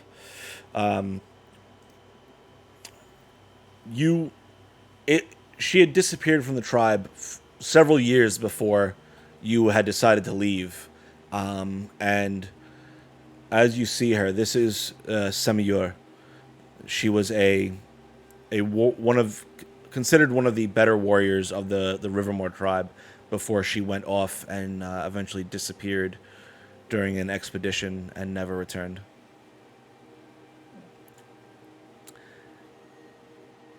Is that Gormrug? Semiur? Oh my god, it is you! Come here, you! Where have you been? She kind of pulls Get you up. and latch on to her. Clover also popped up, wanting a hug. She kind of looks down at you. She sees you, wants a hug, and kind of just goes and reaches down and kind of pats your back awkwardly. Yeah, Any friend of Mr. Grimrug is a friend of all of ours. Well, that's good to hear. Tristan, you looking as drow as always? Where you been? You know, I found a higher calling, we'll say. And I had some things I had to take care of. it's not suspicious at all. And he gets up and he gives, goes up and just gives her a very casual, a nice, just a like, come here. She kind of hugs you and pulls you in tight, and she's Yeah. significantly stronger than you. So you feel like as she squeezes you, your back kind of pops a little bit from the. So, I miss those. the little one's Clover, that's Finnick, and that's Whisper. We are the Fists of Fate. She reaches a hand out towards you, Finnick, and kind of. Do you reach back? Slowly. She grabs around your wrist, in like a more firm handshake, and grabs your wrist and kind of squeezes and shakes. It's a pleasure to meet you, Finnick. Whisper is your name? Yeah. Who are you? I'm Sam. Sorry, this is... You can just call me Sammy. It's fine. Yeah. She reaches a hand out towards you. Oh, I've got like sauce in my hand, but I still shake her hand. She grabs your wrist as well and holds on to it for a minute. And she kind of, as she grabs your wrist, you see her smile. She kind of smiles a bit. It's a pleasure to meet you, Whisper. Mm-hmm. Please sit, join us, and I'll move over and let her sit with us. She What brings you up this way? me and my husband, she kind of points towards the individual sitting down at the table. We're on our way to Whitestone right now. we have a meeting over there, but we were supposed to get a package delivered and it never made its way to us. So we're just kind of seeing where we can find out where it might have ended up, and then, kind of let us here. Package. Yeah. But yeah, we're on our way to Whitestone to have a meeting with some of the people there. Some of the people. Yeah, we gotta, we're a little bit important now. We got some dignitary status, so, How'd that happen? well, like I said, I became very fortunate in my life after when I left the Rivermore people. So, I mean, I met my wonderful husband. Raina, come here. And he kind of stands up, and as he stands up, it is. Whereas Gormrog, you and Tristan are both strong in your own way. Tristan, being densely packed for an elf, this person is probably about double as wide as both of you.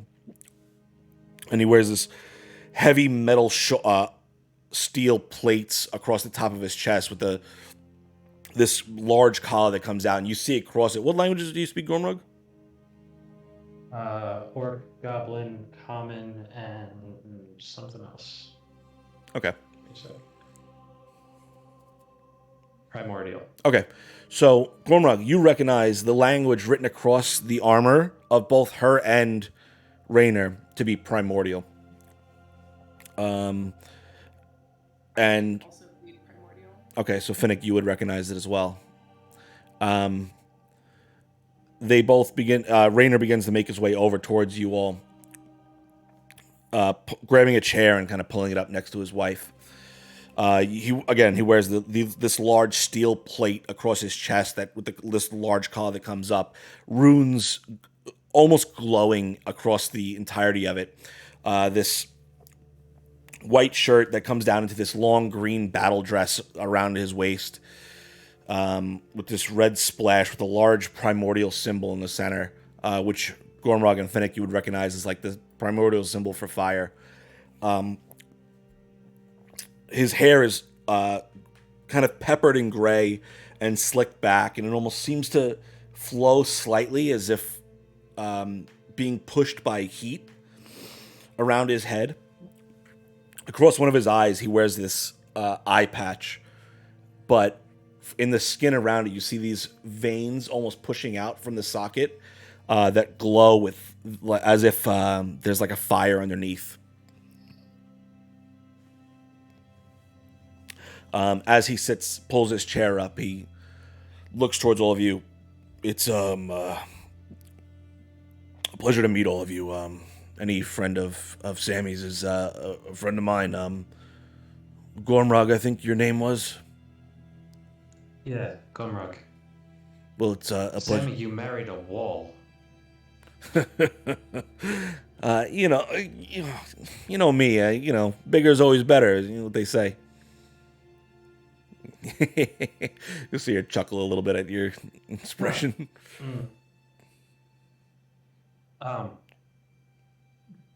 Nice to meet you too. Raynor, was it? Raynor. You can call me Raynor. Raynor. Like R-A-I-N?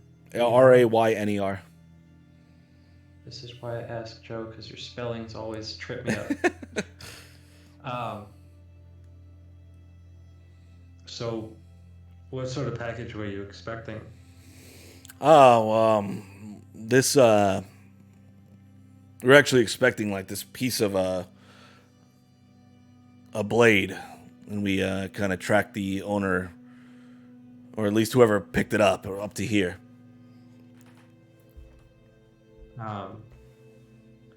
Under the table, I'm going to kick Finnick as I'm keeping eye contact with Sammy and Raynor. I'm just going to kick Finnick because I can see in my peripheral she's making faces. And I'm just going to say, piece of a blade. Why would you want a piece of a blade and not the whole thing. Well, we how do I put this? We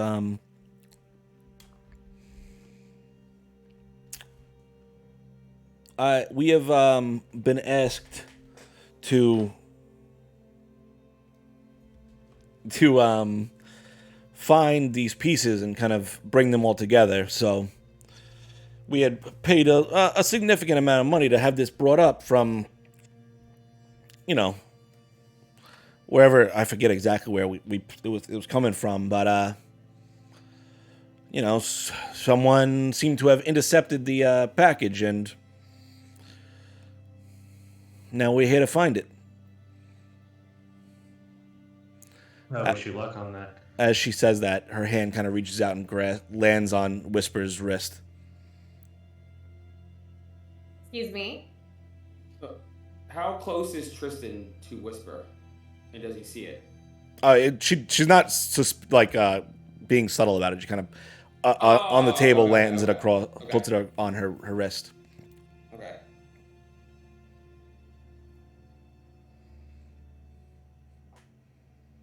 Sammy, I don't know what sort of primordial crap you got going on with this fire rune on your husband's outfit, but I'm gonna need you to not touch the elf.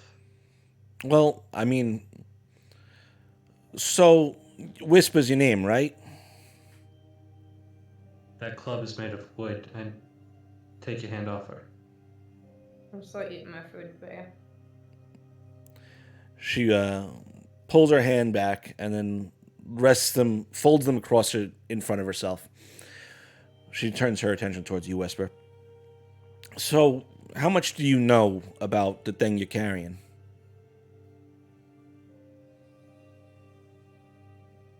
I don't know. I know this is a fruit and it does something funny to you, but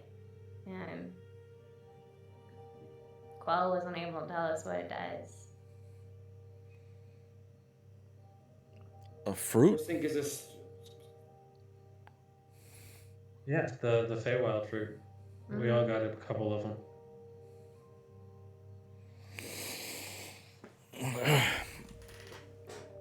So,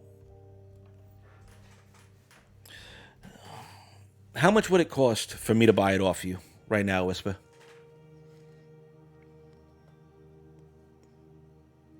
I don't think it's for sale. Well, I mean, everything could be for sale, right? Not if you don't care about money.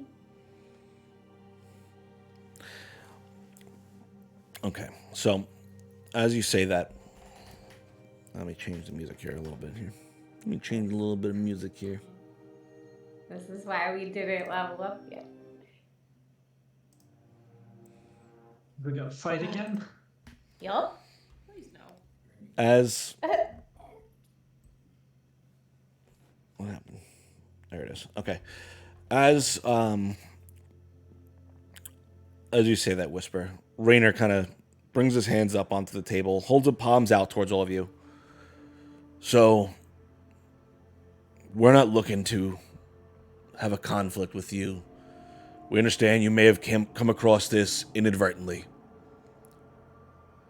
You see the space between his fingers begin to lick flames, and he grips down suddenly, and this broken red blade appears in his hand. The blade bright red, almost as if metal being heated. And he puts it down on the table.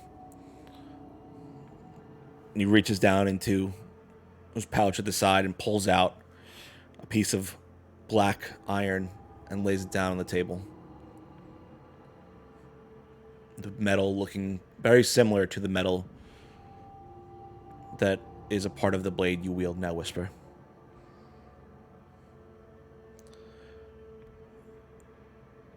We're trying to reassemble them. Why? Because they're meant to be together. Oh. The blades. They're meant to be collected and collectively brought together as separate blades? Yes. Or they're meant to be reassembled in whole individually? Well, both. They individually assemble and then assemble into a larger blade. Like some sort of Voltron blade? I don't know what a Voltron is, but it sounds like you may have the right idea. Yeah. And you want whatever this blade is, or are you trying to get it for somebody? Well, I can't get it from anybody else because she has it. No, are you trying to get it for somebody else? No, we're trying to assemble them for ourselves because they're meant to be whole. Oh yeah, it's all coming together. I'm sorry if she says it's not for sale, it's not for sale.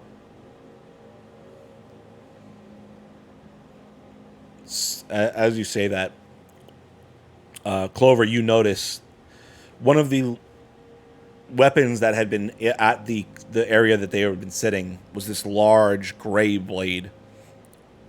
It disappears. Wait, listen. And then as Listen. you say that, it appears in Sammy's left hand. And as she slams it down into the ground, I said, listen. I am trying to garner the respect of the fine people in this establishment, and I would really appreciate if we could take this outside. I mean, we're not here to cause a problem. I don't know. You see that blade? I see that blade. Well, we're just showing you that they're meant to be whole.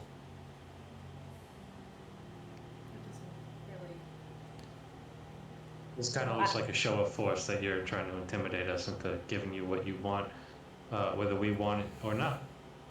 Sammy she kind of grabs the blade. Gormrog. She lays it down across the table. And this blade is massive. And as you get a closer look at it, it looks like it is completely made out of polished stone. And as she lays it down on the table, you hear the table creak under the weight of the blade.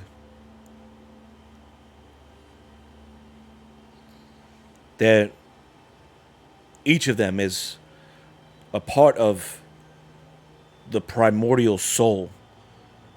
The longer they're separated, the more unstable the world becomes. What do you mean? Insight check. Yeah. Go ahead and roll an insight check. Me too? Both of you can both go ahead. Yeah. That's a 22. That's a 12. All right.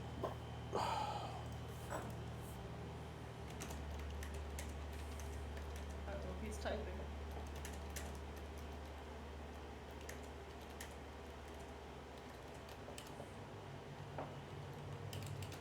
And is the other part of the blade still on the table?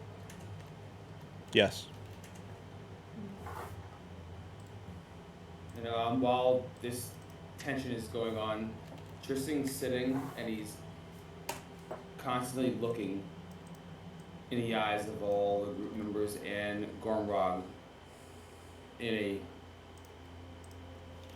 weight of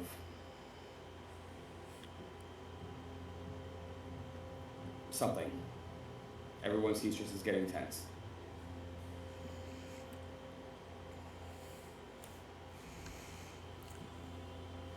Can we... Go ahead, Glover. Go for it. It was silent. I was just gonna roleplay. Go ahead. Whisper. I have a piece here. We know you have it. We can feel it pulling to us.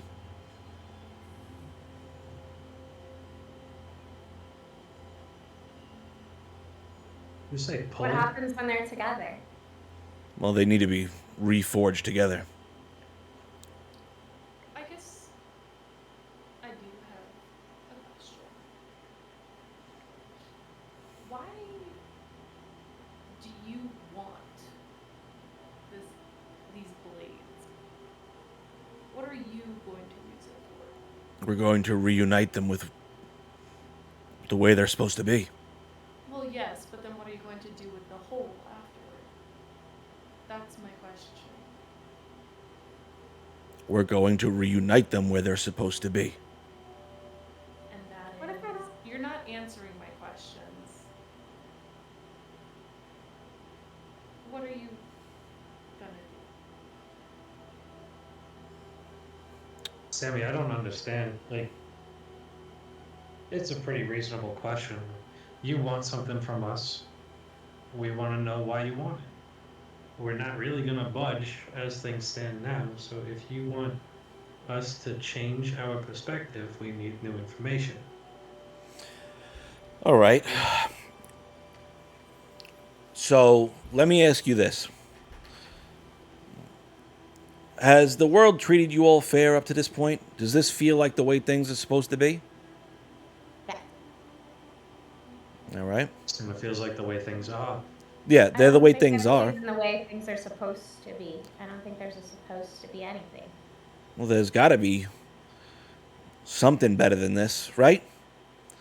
So, Not necessarily. We know the You way ain't the sure. world. What? sorry, I'm just trying to piece things together. You think putting all the blades together will just bring peace and harmony to all of Alexandria? No. I think it'll bring the world back to the way it's supposed to be. Which is The way it was before. The- Before what? Before the gods decided to exert their influence on the world. for the gods. How long ago was that? No, a millennia ago? I don't know. Can I do another? Can I do like And insight or history or religion to try? I was going to ask if I could do a history check, yeah. Yeah, you guys can go ahead and roll a religion or an insight, history check. What's up, Whisper? And I want to see if I could tell who wears the pants in this relationship. Oh, it's Sam. But, Roll an insight check. Did okay. you want me rolling history or religion? Whatever you feel is more applicable for your character. 19 history. Yeah, I'm trying to figure out what time they're referring to. Both would be considered applicable skills, so feel free to use either one. 19 religion. Okay. What'd you roll, Whisper? I'm sorry. A 19. Okay. Based off the vibes you're getting from the pair of them, their relationship is based off of mutual trust. There doesn't seem to be like one person in this relationship that has a louder voice. They very much understand their own weaknesses and allow the other person to kind of fill those spaces. So when Sammy speaks, if she's having difficulty with a situation, Rainer usually will step in, or if Rainer is having a little trouble in the moment, Sammy will speak in. But there doesn't seem to be specifically one person in the relationship that has the pants. Mm-hmm. Good. Okay. Gormrog and Finnick. Based off what you rolled, the time before the gods would be when the primordials ruled the material plane, where it was very much just the elemental forces in control of everything, and it was this kind of primordial soup that attracted the gods to this realm to kind of forge something out of it. Was it a good time or a bad time before? I mean, that's all perspective. For elemental beings, it was a great time because that's when they were able to form. But humans, elves, are all creations of the prime deities and the betrayer gods in their own respective ways. So I'm saying this out of character, but I'm not giving them that sword. It's not yours to give, but I mean, same. Yeah. I don't know. Rainer, the time before the gods wasn't too peaches and cream for people like us. But it's the way things are supposed to be. No, it's just the way things were. As soon as she says that, Tristan he stands up and he just kind of stretches and lets them limbs loose and kind of starts walking past, and he goes close to Whisper. Unless there's anything more, I don't know if there's anything left here. I'm gonna step outside. If anybody else would like to follow, I'm pretty sure that this conversation is done. If you guys will let us go. I mean, outside. Whisper, we'd like to have a conversation with you as a blade carrier. Alone. Great. Rainer, I actually have a thought. I'm going to cast Charm Person on him. Okay. And thought is my verbal component to that. What's the save he's got to make? Wisdom 14. Okay. With the, I heard a rumor. What's the Yeah. command? Well, he's just charmed until my spell ends. Does it say whether or not it was effective or not? Do you feel if that was effective or not?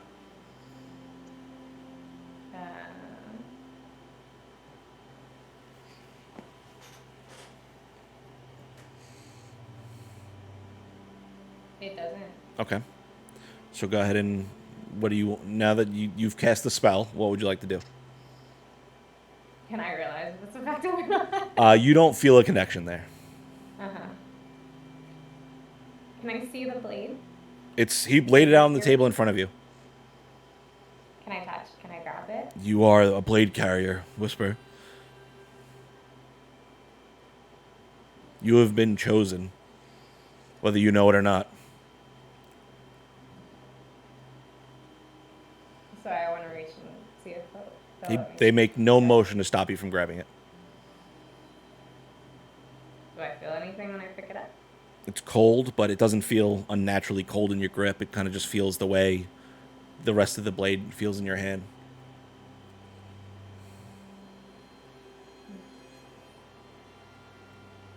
So does it get stronger when you put the pieces together? Yes. I can put them together now if you'd like. I thought you said you needed a forge. I didn't say I needed a forge. I said they needed to be forged together. I can do that here. And then will I get to keep it? That depends on if you want to help us or not. So I only get to keep it if I want to help you. I won't give you this piece if you don't want to help us. I'm sorry, but eventually I will need that piece. And while we won't take it by force, I can't give you other pieces at this time.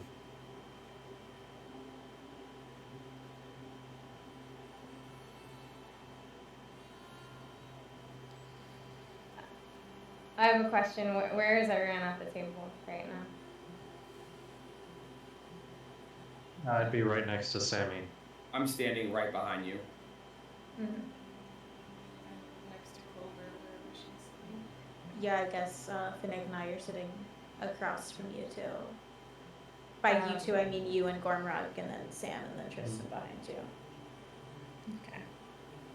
I'm going to pretend like I'm thinking really hard, but really like just try to block my lips, and I want to try and whisper to Tristan.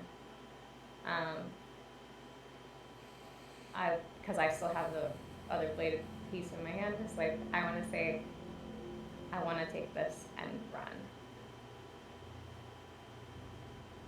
I get that. I need you to roll a, let's say, sleight of hand check as you try to cover your mouth. Sure.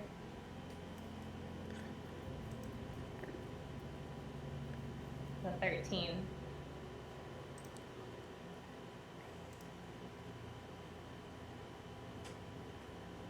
Okay.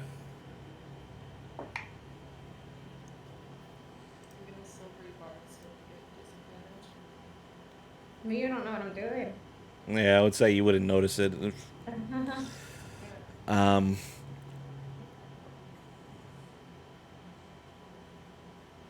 as you say that, you feel Sammy's hand wrap around your own, holding the blade, and it moves in a flash. Clover grabs her gardening tools. And as her fingers wrap around your hand, it is like your hand is bound in stone as her grip wraps around your fingers. Does Tristan see this? Yeah, yes, everything is fucking seen, Tristan. I know. I'm just being careful before I say anything. We can't let you just run away with it. We're not stealing from you. Don't steal from us. Your blade for Sam? No, because Tristan is going to look, and they'll start noticing that he's not going, but his eyes are flaring, and he's starting to go into a little light flare, and he's going to, with a light on and off draconic, going in between draconic speak and common, back and forth, before full rage is,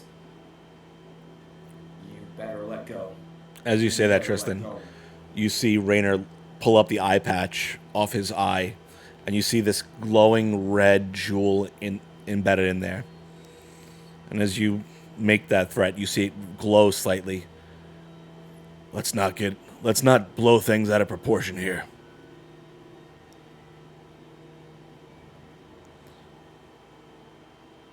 Listen, we've had a really long day. How about you let us finish our dinner in peace and get some rest, and we can talk about this in the morning when we've all got clear heads.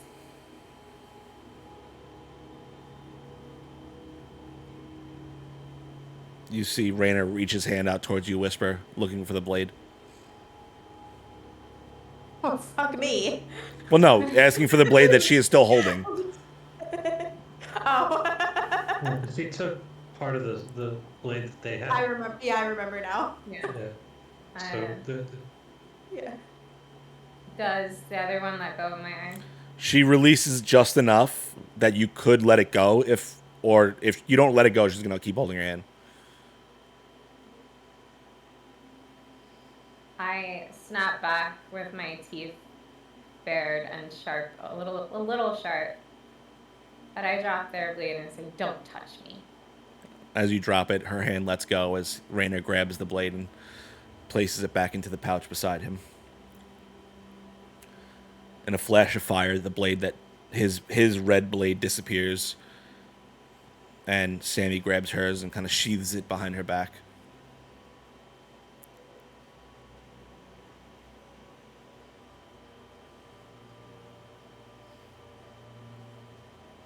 it was lovely seeing you again, Sammy. But we've recently just deposed a monarch who had made a deal with the Lord of the Hells. We fought a chain devil, spike devil, shadow devil, purple goo devil, lunar devil, lunar dragon, dude possessed by the lunar devil and the dragon he rode. We are tired. We are short-tempered. And we are done. Gormrog, I understand all that. And listen, we didn't come here to fight with all of you. We came looking for a piece of property that was stolen. And, I mean, you didn't know you were stealing it from us. No harm, no foul. We can make this work out no matter what. But we're trying to fix all those problems that you've just said in one fell swoop. All those things go away.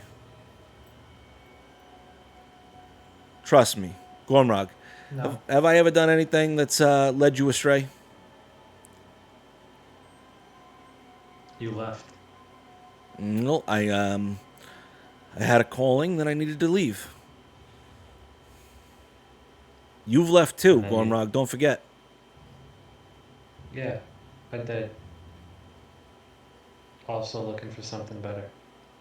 Well, we can work together. There's no reason we need to be enemies in this. If there is a cause you fight for that aligns with ours, I'm not opposed to fighting with you. But We this just want cause you're fighting for, not one I align with. Gormrug, you're not listening. We just want what's best for everybody. Oh, I heard you. And what you think is best for everybody will actually be hell for us. The time of the primordials was not a good time for us humanoids. That's just what the gods have told you. Do you trust the gods? No. I don't trust anyone, to be fair. Which is The only fair. people I trust are sitting at this table minus you two. So if you expect me to trust the primordials, I probably won't. Unless they give me a good reason to. Well, they But we give you our answer. Now leave.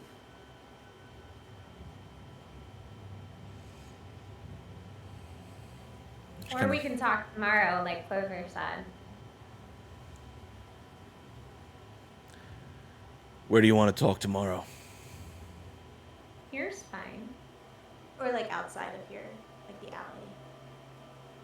alley. Sorry, yours good. What Whisper said. Gormrog and Tristan, you notice Sammy is getting a little agitated at the amount of disrespect that's being kind of thrown her way from everyone at the table. What the fuck over it? And you see She's Raynor. not us with You see disrespect. Raynor kind of place his hand on her shoulders. It's fine, sweetheart. It's been a long day for them. It's been a long day for everyone. Let's give them the time they need. We've waited this long. We can wait another day. And she kind of reaches up and grabs her hand, his hand on her shoulder, and stands herself. And the two of them look towards the rest of you, give a slight nod and bow, and make their way upstairs to their own room. Leaving the five of you alone, for the most part, downstairs. And I was this close to hurting everyone. You're not close to trying. Huh? Nice friends you got there, Gormrog. They're not my friends. They may have been once, a long time ago.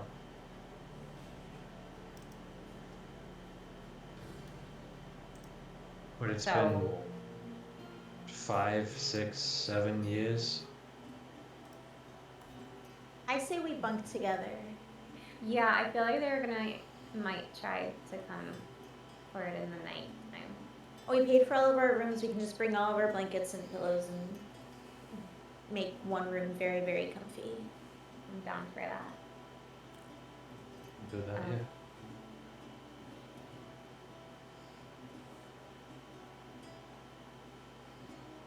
I'm Sammy down. was one of the better warriors of the Rivermore tribe.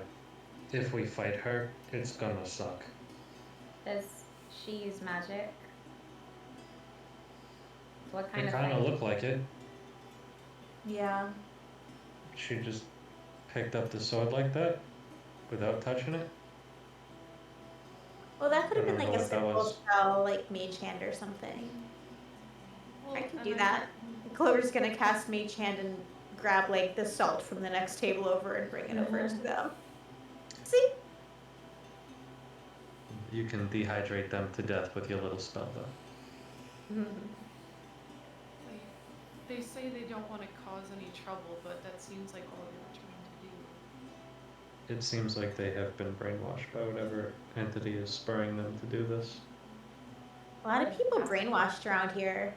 Does it have to be brainwashed, or can't they just be like crappy people? Wrongfully influenced. How about that? Like, or they're just crappy. Maybe. I don't know. I'm not gonna give them this blade. Good. Could we just They will never get it from you.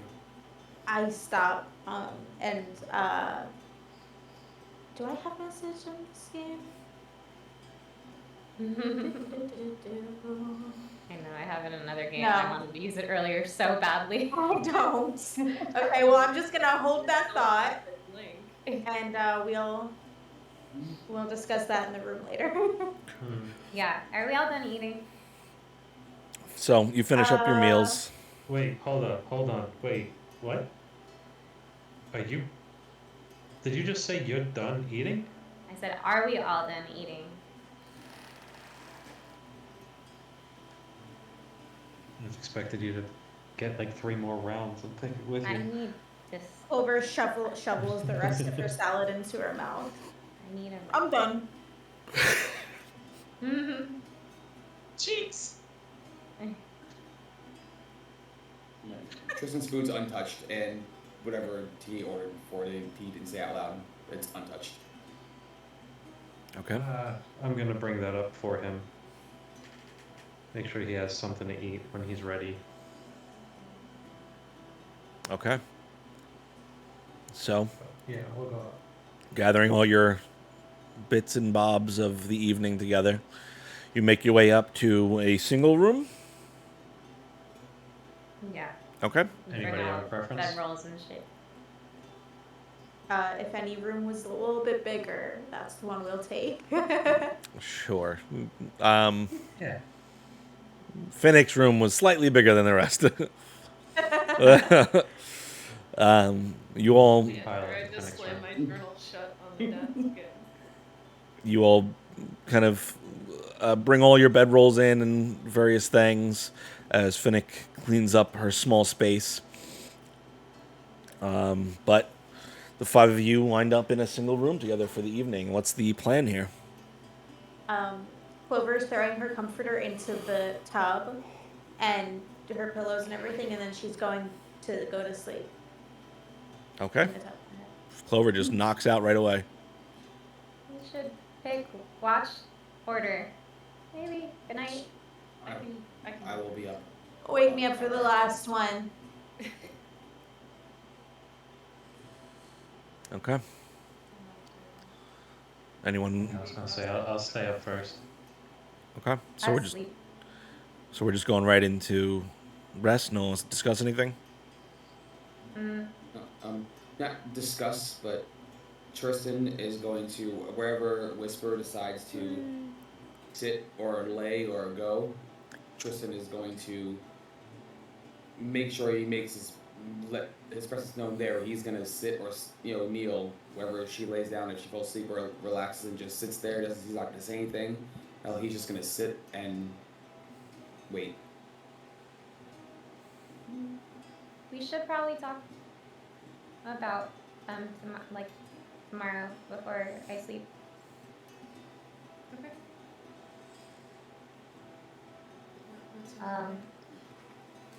So they're gonna be pushy and probably do that intimidating thing.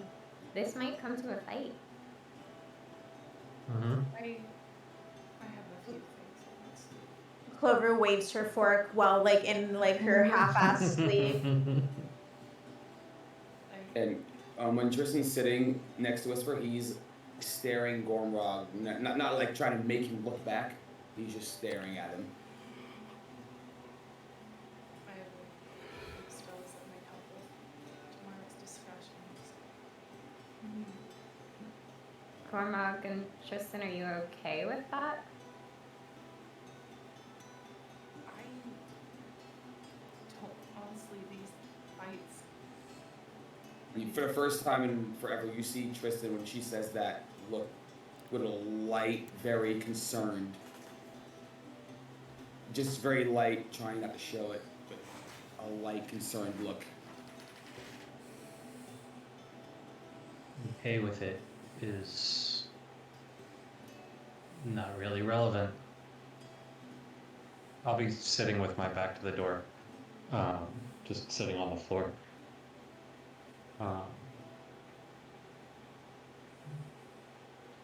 The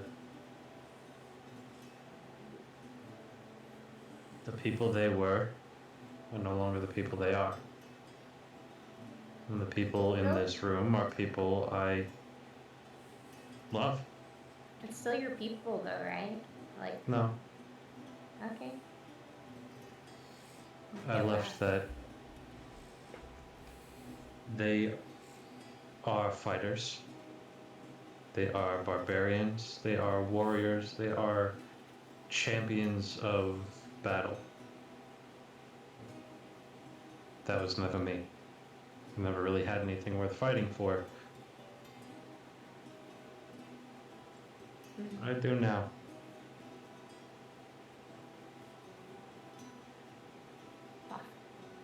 So, if it comes to blows, Tristan and I will do everything in our power to defend you and stop them. You're speaking for Tristan. We talked about it like 20 minutes ago. Mm. There is nothing happening to you. I don't care how strong they are.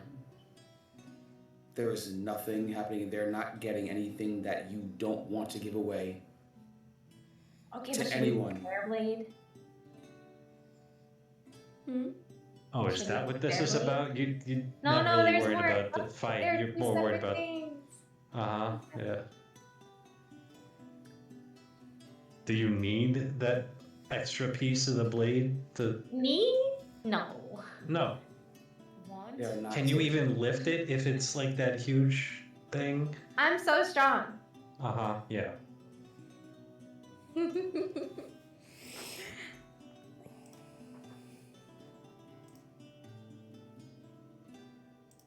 What are you gonna do with it? Not make the world the way I used to be or supposed to be, but I don't know, I'll just be really badass. You already are. But if I have the blades and they don't have it to do whatever weird stuff they want to do with it.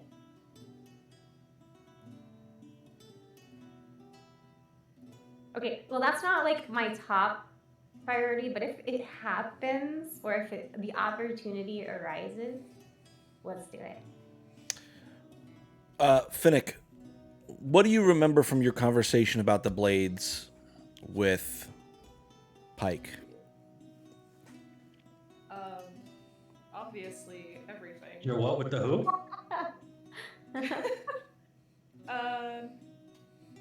I know I took notes on it. I just have to. It was a private conversation, which is why I'm just tickling the memory in you in case it was something you wanted to discuss in this While moment. she's looking, actually, when Whisper was talking, Tristan is giving her small little nudges, like fun nudges every time she says, like, the blade, me, I take the blade, and every time he's giving, and if she does take even a little peripheral look over, he's giving her small smirks of, Oh yeah. that's happening more than them taking her part. I found it. Yeah, just broke my hand trying to kill this fly. What? Ow. Yeah, I know there's 6 pieces. 6? 7 pieces? 6. 6 pieces of the sword.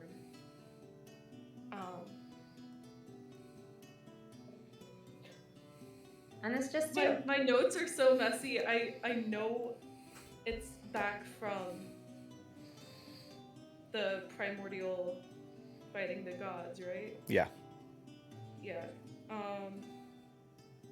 There's a team on it. All I know was the sword was broken and scattered across Exandria. It's called the.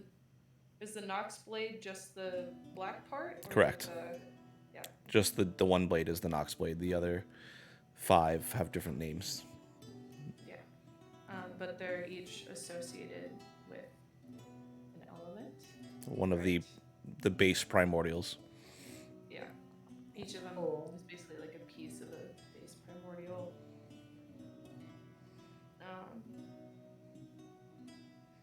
Or, Yeah, I mean... This blade was from the founding. Okay. Well, if we're not all on board with me stealing it and putting it together with my blade, what if one of you wants to wield the other one? And I look pointedly at Tristan or Finnick. I mean, this sword that I currently have is giving me problems. I'm not giving you problems. We're strong together. Shut up! The sword fucking talks to me. I can talk out loud too.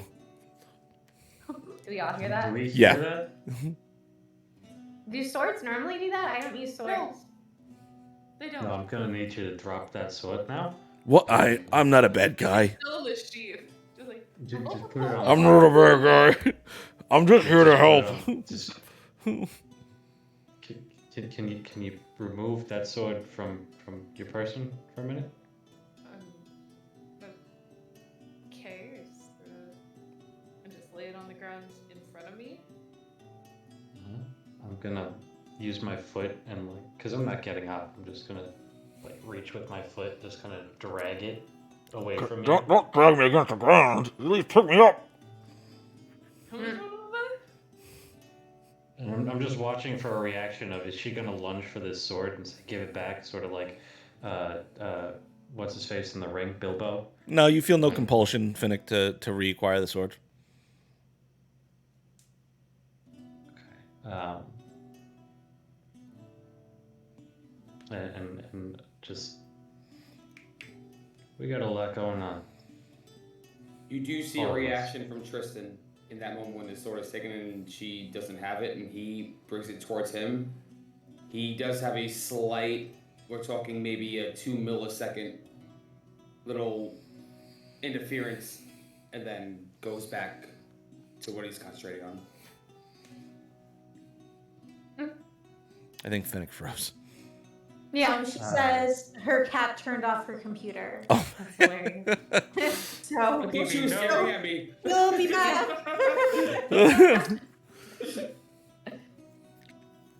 That's pretty funny. That cat is a menace. My cat just turned off my computer. You were frozen in a pretty good pose too. Really? I thought you were beating me. Yeah, you were pretty cute. I'll have to look back. But All right. I don't know. Do I lunge for the sword? No, you have no compulsion to go after the sword. Okay. So, Whisper, do you want to reassemble the swords? Or you just want to? Sounds kind of fun.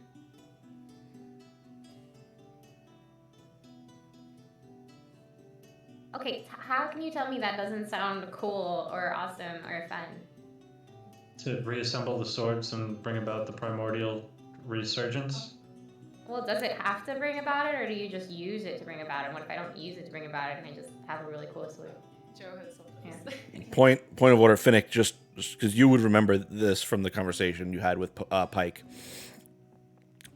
The individual blades were formed by Moradin from the base primordials, like the strongest 6 primordials. This That is Moradin me relaying this information. Moradin formed those blades from them to draw power out of them, to weaken them enough for the gods to have a chance against them. They eventually are brought together by a guardian, but the last guardian was killed, which shattered the blades. So it's not necessarily that there was, you know what, you do whatever you want. I would relay all that information and whisper, if I'm being completely honest, I was a little disappointed when I found out you took it. I'm not trying to make you feel bad. I was just hoping to eventually use it.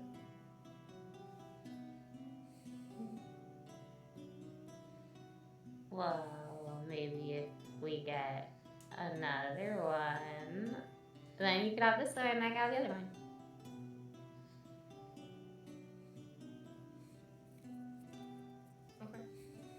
Nice. I mean, Why? having that powerful of a sword sounds pretty sick. Now that I'm actually able to use them, thanks to Kristen and his training. Again, thank you, Tristan.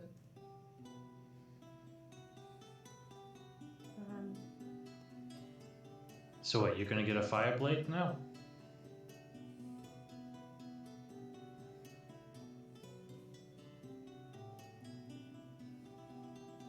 Like this one that's talking to you is already exploding shit. Oh, I wasn't. I mean, we've kind of seen my reaction with fire. But Whisper was saying that she would get the fire one, like use the one that she's. You can have it. I just want a cool thing. I'm not picky. There's plenty of cool things we could get you for sure.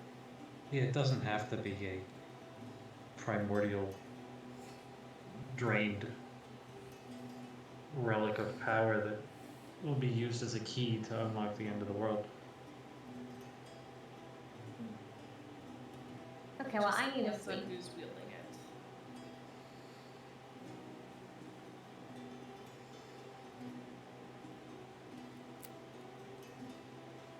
Okay. On that note, you all begin to bed down for the evening. Clover's been asleep. Watches. Clover's knocked out. Yeah, Clover's been knocked out, but I'll take the last shift. Take the first one. Tristan. I'll take the first one. Okay. Tristan and Gornrog taking the first shift. Go ahead and roll perception checks for me.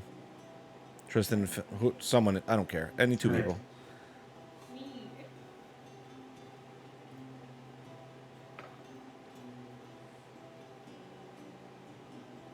14. Okay. 11. Okay. So throughout the evening, you hear the comings and goings outside of your room of people making their way across the wooden hallways. You hear the heavy thump of footsteps. But as one begins to slow down in front of your door, you think for a moment, and they just continue on, and there's no issue for the rest of your shift. Who's got the next shift? I can't. Finnick, you are so low for me for some I reason. wanted to talk. Go ahead, talk. I can't hear, so go ahead and talk. Okay, keep in mind it's late. Gormrod, are you doing okay?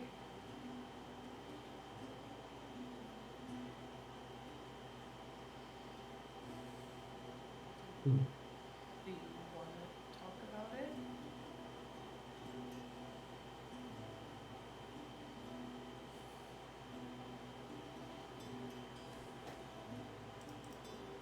I mean, not much to talk about. Just frustrated with not being strong enough, not being able to endure the beatings we've been taking, and just getting knocked out like that. I guess it's hard when you do best face to face with the whatever being we're fighting.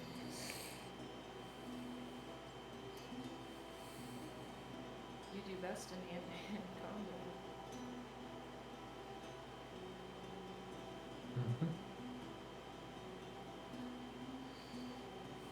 So you Yeah, it's also just I'm not great at taking hits.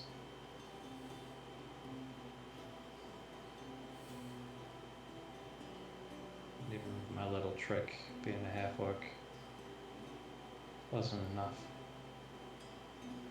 It's like it meant nothing to him to just hit me again within a fraction of a second. So I'm struggling with that, and you know, I really anticipated my life being very different than what it is right now. How did you envision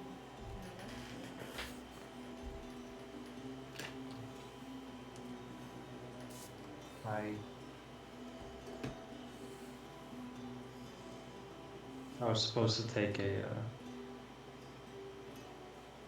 test.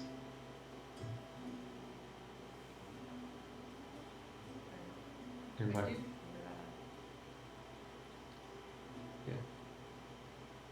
remember I was hoping that I would pass that test and be I don't know, sounds kind of stupid. An expositor for the Cobalt Soul and go around and find ancient relics and go on adventures. Oh shit, this is exactly what I was signing up for. I was going to say, we found a few ancient relics. We've been on many adventures, and we've only known each other for what? A month. Yeah. Alright, maybe this is exactly what I wanted, just with more dying than I was prepared for. I mean, if it makes you feel better, this also isn't what I envisioned doing.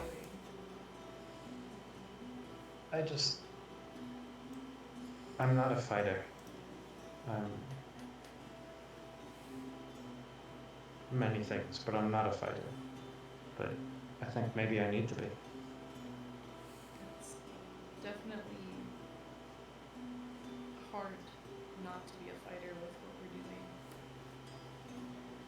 Especially, well, it doesn't help from what I've heard that you were born and raised and trained to be a fighter. I tried. It's just not really how I wanted to walk through the world. I'd rather choose peace if I can, but you know, when you're talking to a chain devil, You have not a whole lot to do that you can use your words to solve that particular problem. very few entities will actually want to talk. Speaking of not wanting to talk, how are you doing? Honestly, I'm doing better.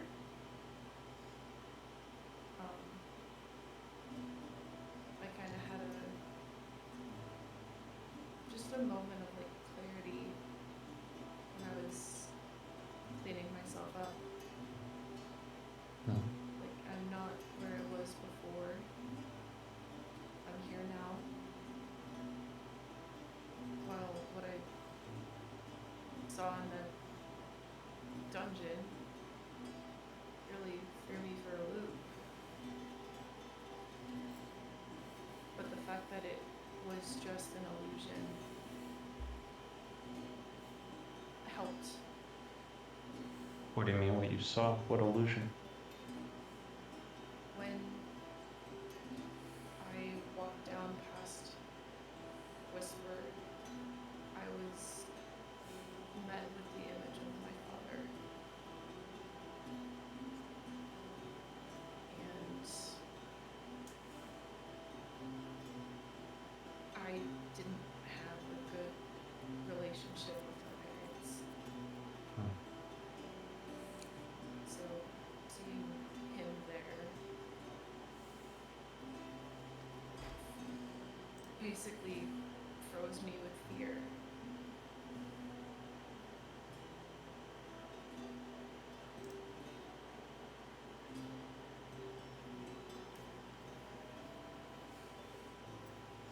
That was just an illusion. It was an illusion. Because that illusion dissipated, and then it was Clover's mom. But Clover, she saw right through it.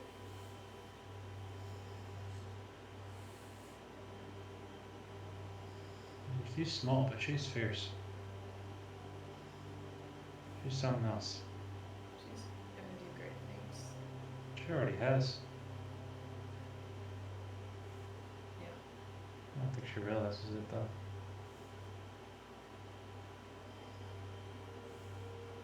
mean, it's been a rough past month, and even rougher past couple of days. Yeah. I'm glad she got the answer she was looking for. I think it just raises more questions for her.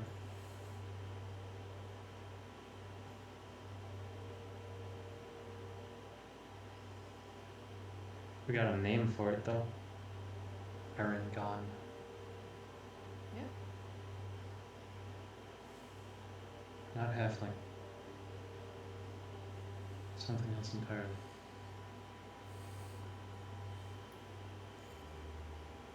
Means she wasn't cursed. No, she's just extra special. I'm glad her parents loved her anyway.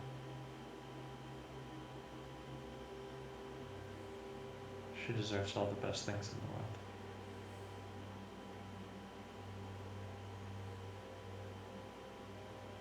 Whisper is another one. I can't seem to figure her out. I mean, sometimes I love a good mystery. I noticed. You are a mystery. What a good one. I mean, if you want to ask me questions, I It's funny you should mention that. I've got this book full of just questions. So, okay. I'm kidding. I was gonna say, if you want to ask a question, pinky promise I'll be honest.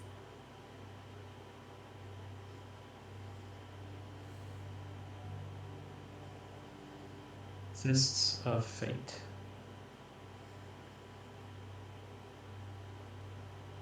Five of us, 5 digits on a hand. Punching our way through. Solving problems.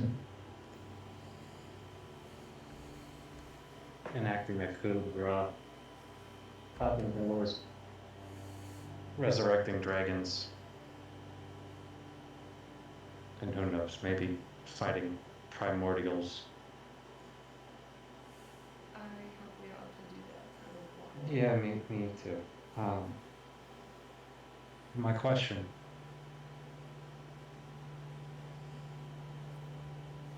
You still good to stay with us?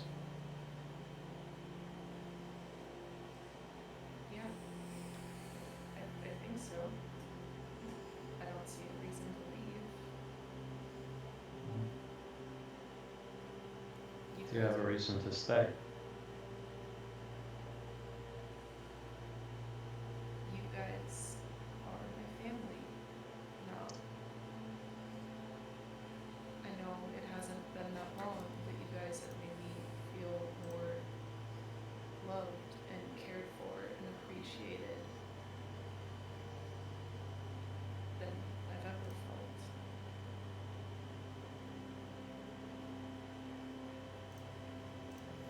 Listen, I'm just a green guy with a pig nose and extra tusks. So what do I know about this? But I haven't really given you all that much love. Just kind of like bare minimum, hey, you're a really cool person and I think we should be great friends, and so I'm gonna do that. Kind of love. And if that's more than you've ever gotten, that only tells me I need to love you more. Because you deserve more, just like the two of them, just like Numpty over here. Yeah. I'm gonna throw something at him, just crumpled piece of paper or whatever, just innocuous. And just let it bounce off his head as he continues to stare into the middle distance. I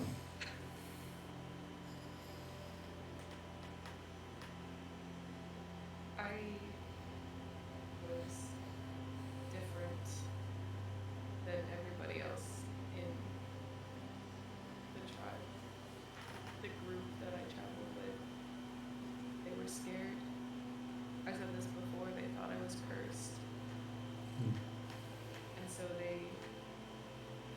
essentially shunned me for it and tried to make me something that I wasn't. Seems to be a theme running through this group. The people we come from making us something that we're not. The idea of being cursed when we're not, or just being cursed. Leaving to find something better, something truer. It's the things they did to try to awaken this different kind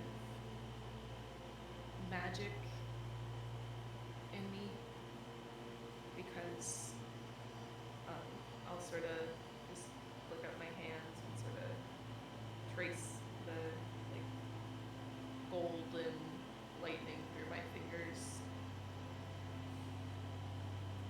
This is what they were scared of.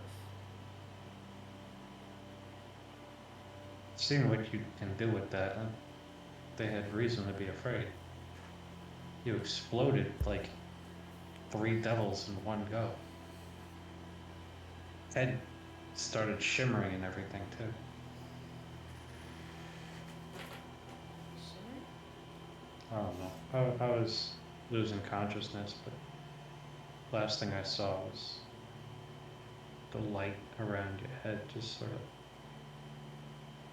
Oh. Yeah, shimmering. Just as you just let out that massive chaos magic shit. I don't know what you call it. Exploded everything everywhere. Little lights. I think it's at this point that you'd start to notice a few tears flowing down my cheeks. But I'm still smiling and sort of just reaching up by my head. I am very confused as to what emotions are going through your face right now. So I'm gonna say we should probably save the rest of the exposition for some other time. And I'm just gonna let you sit with your feelings for whatever the hell you're feeling right now. But Probably wake somebody up for the next shift.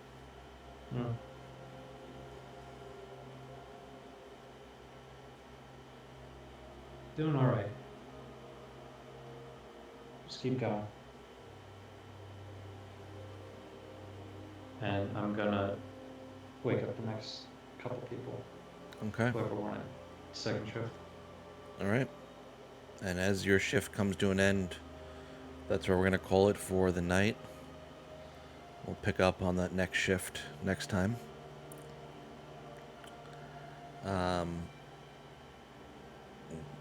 Great episode, everyone. Thank you, everyone, for watching us tonight on tonight's episode of Forging Fates.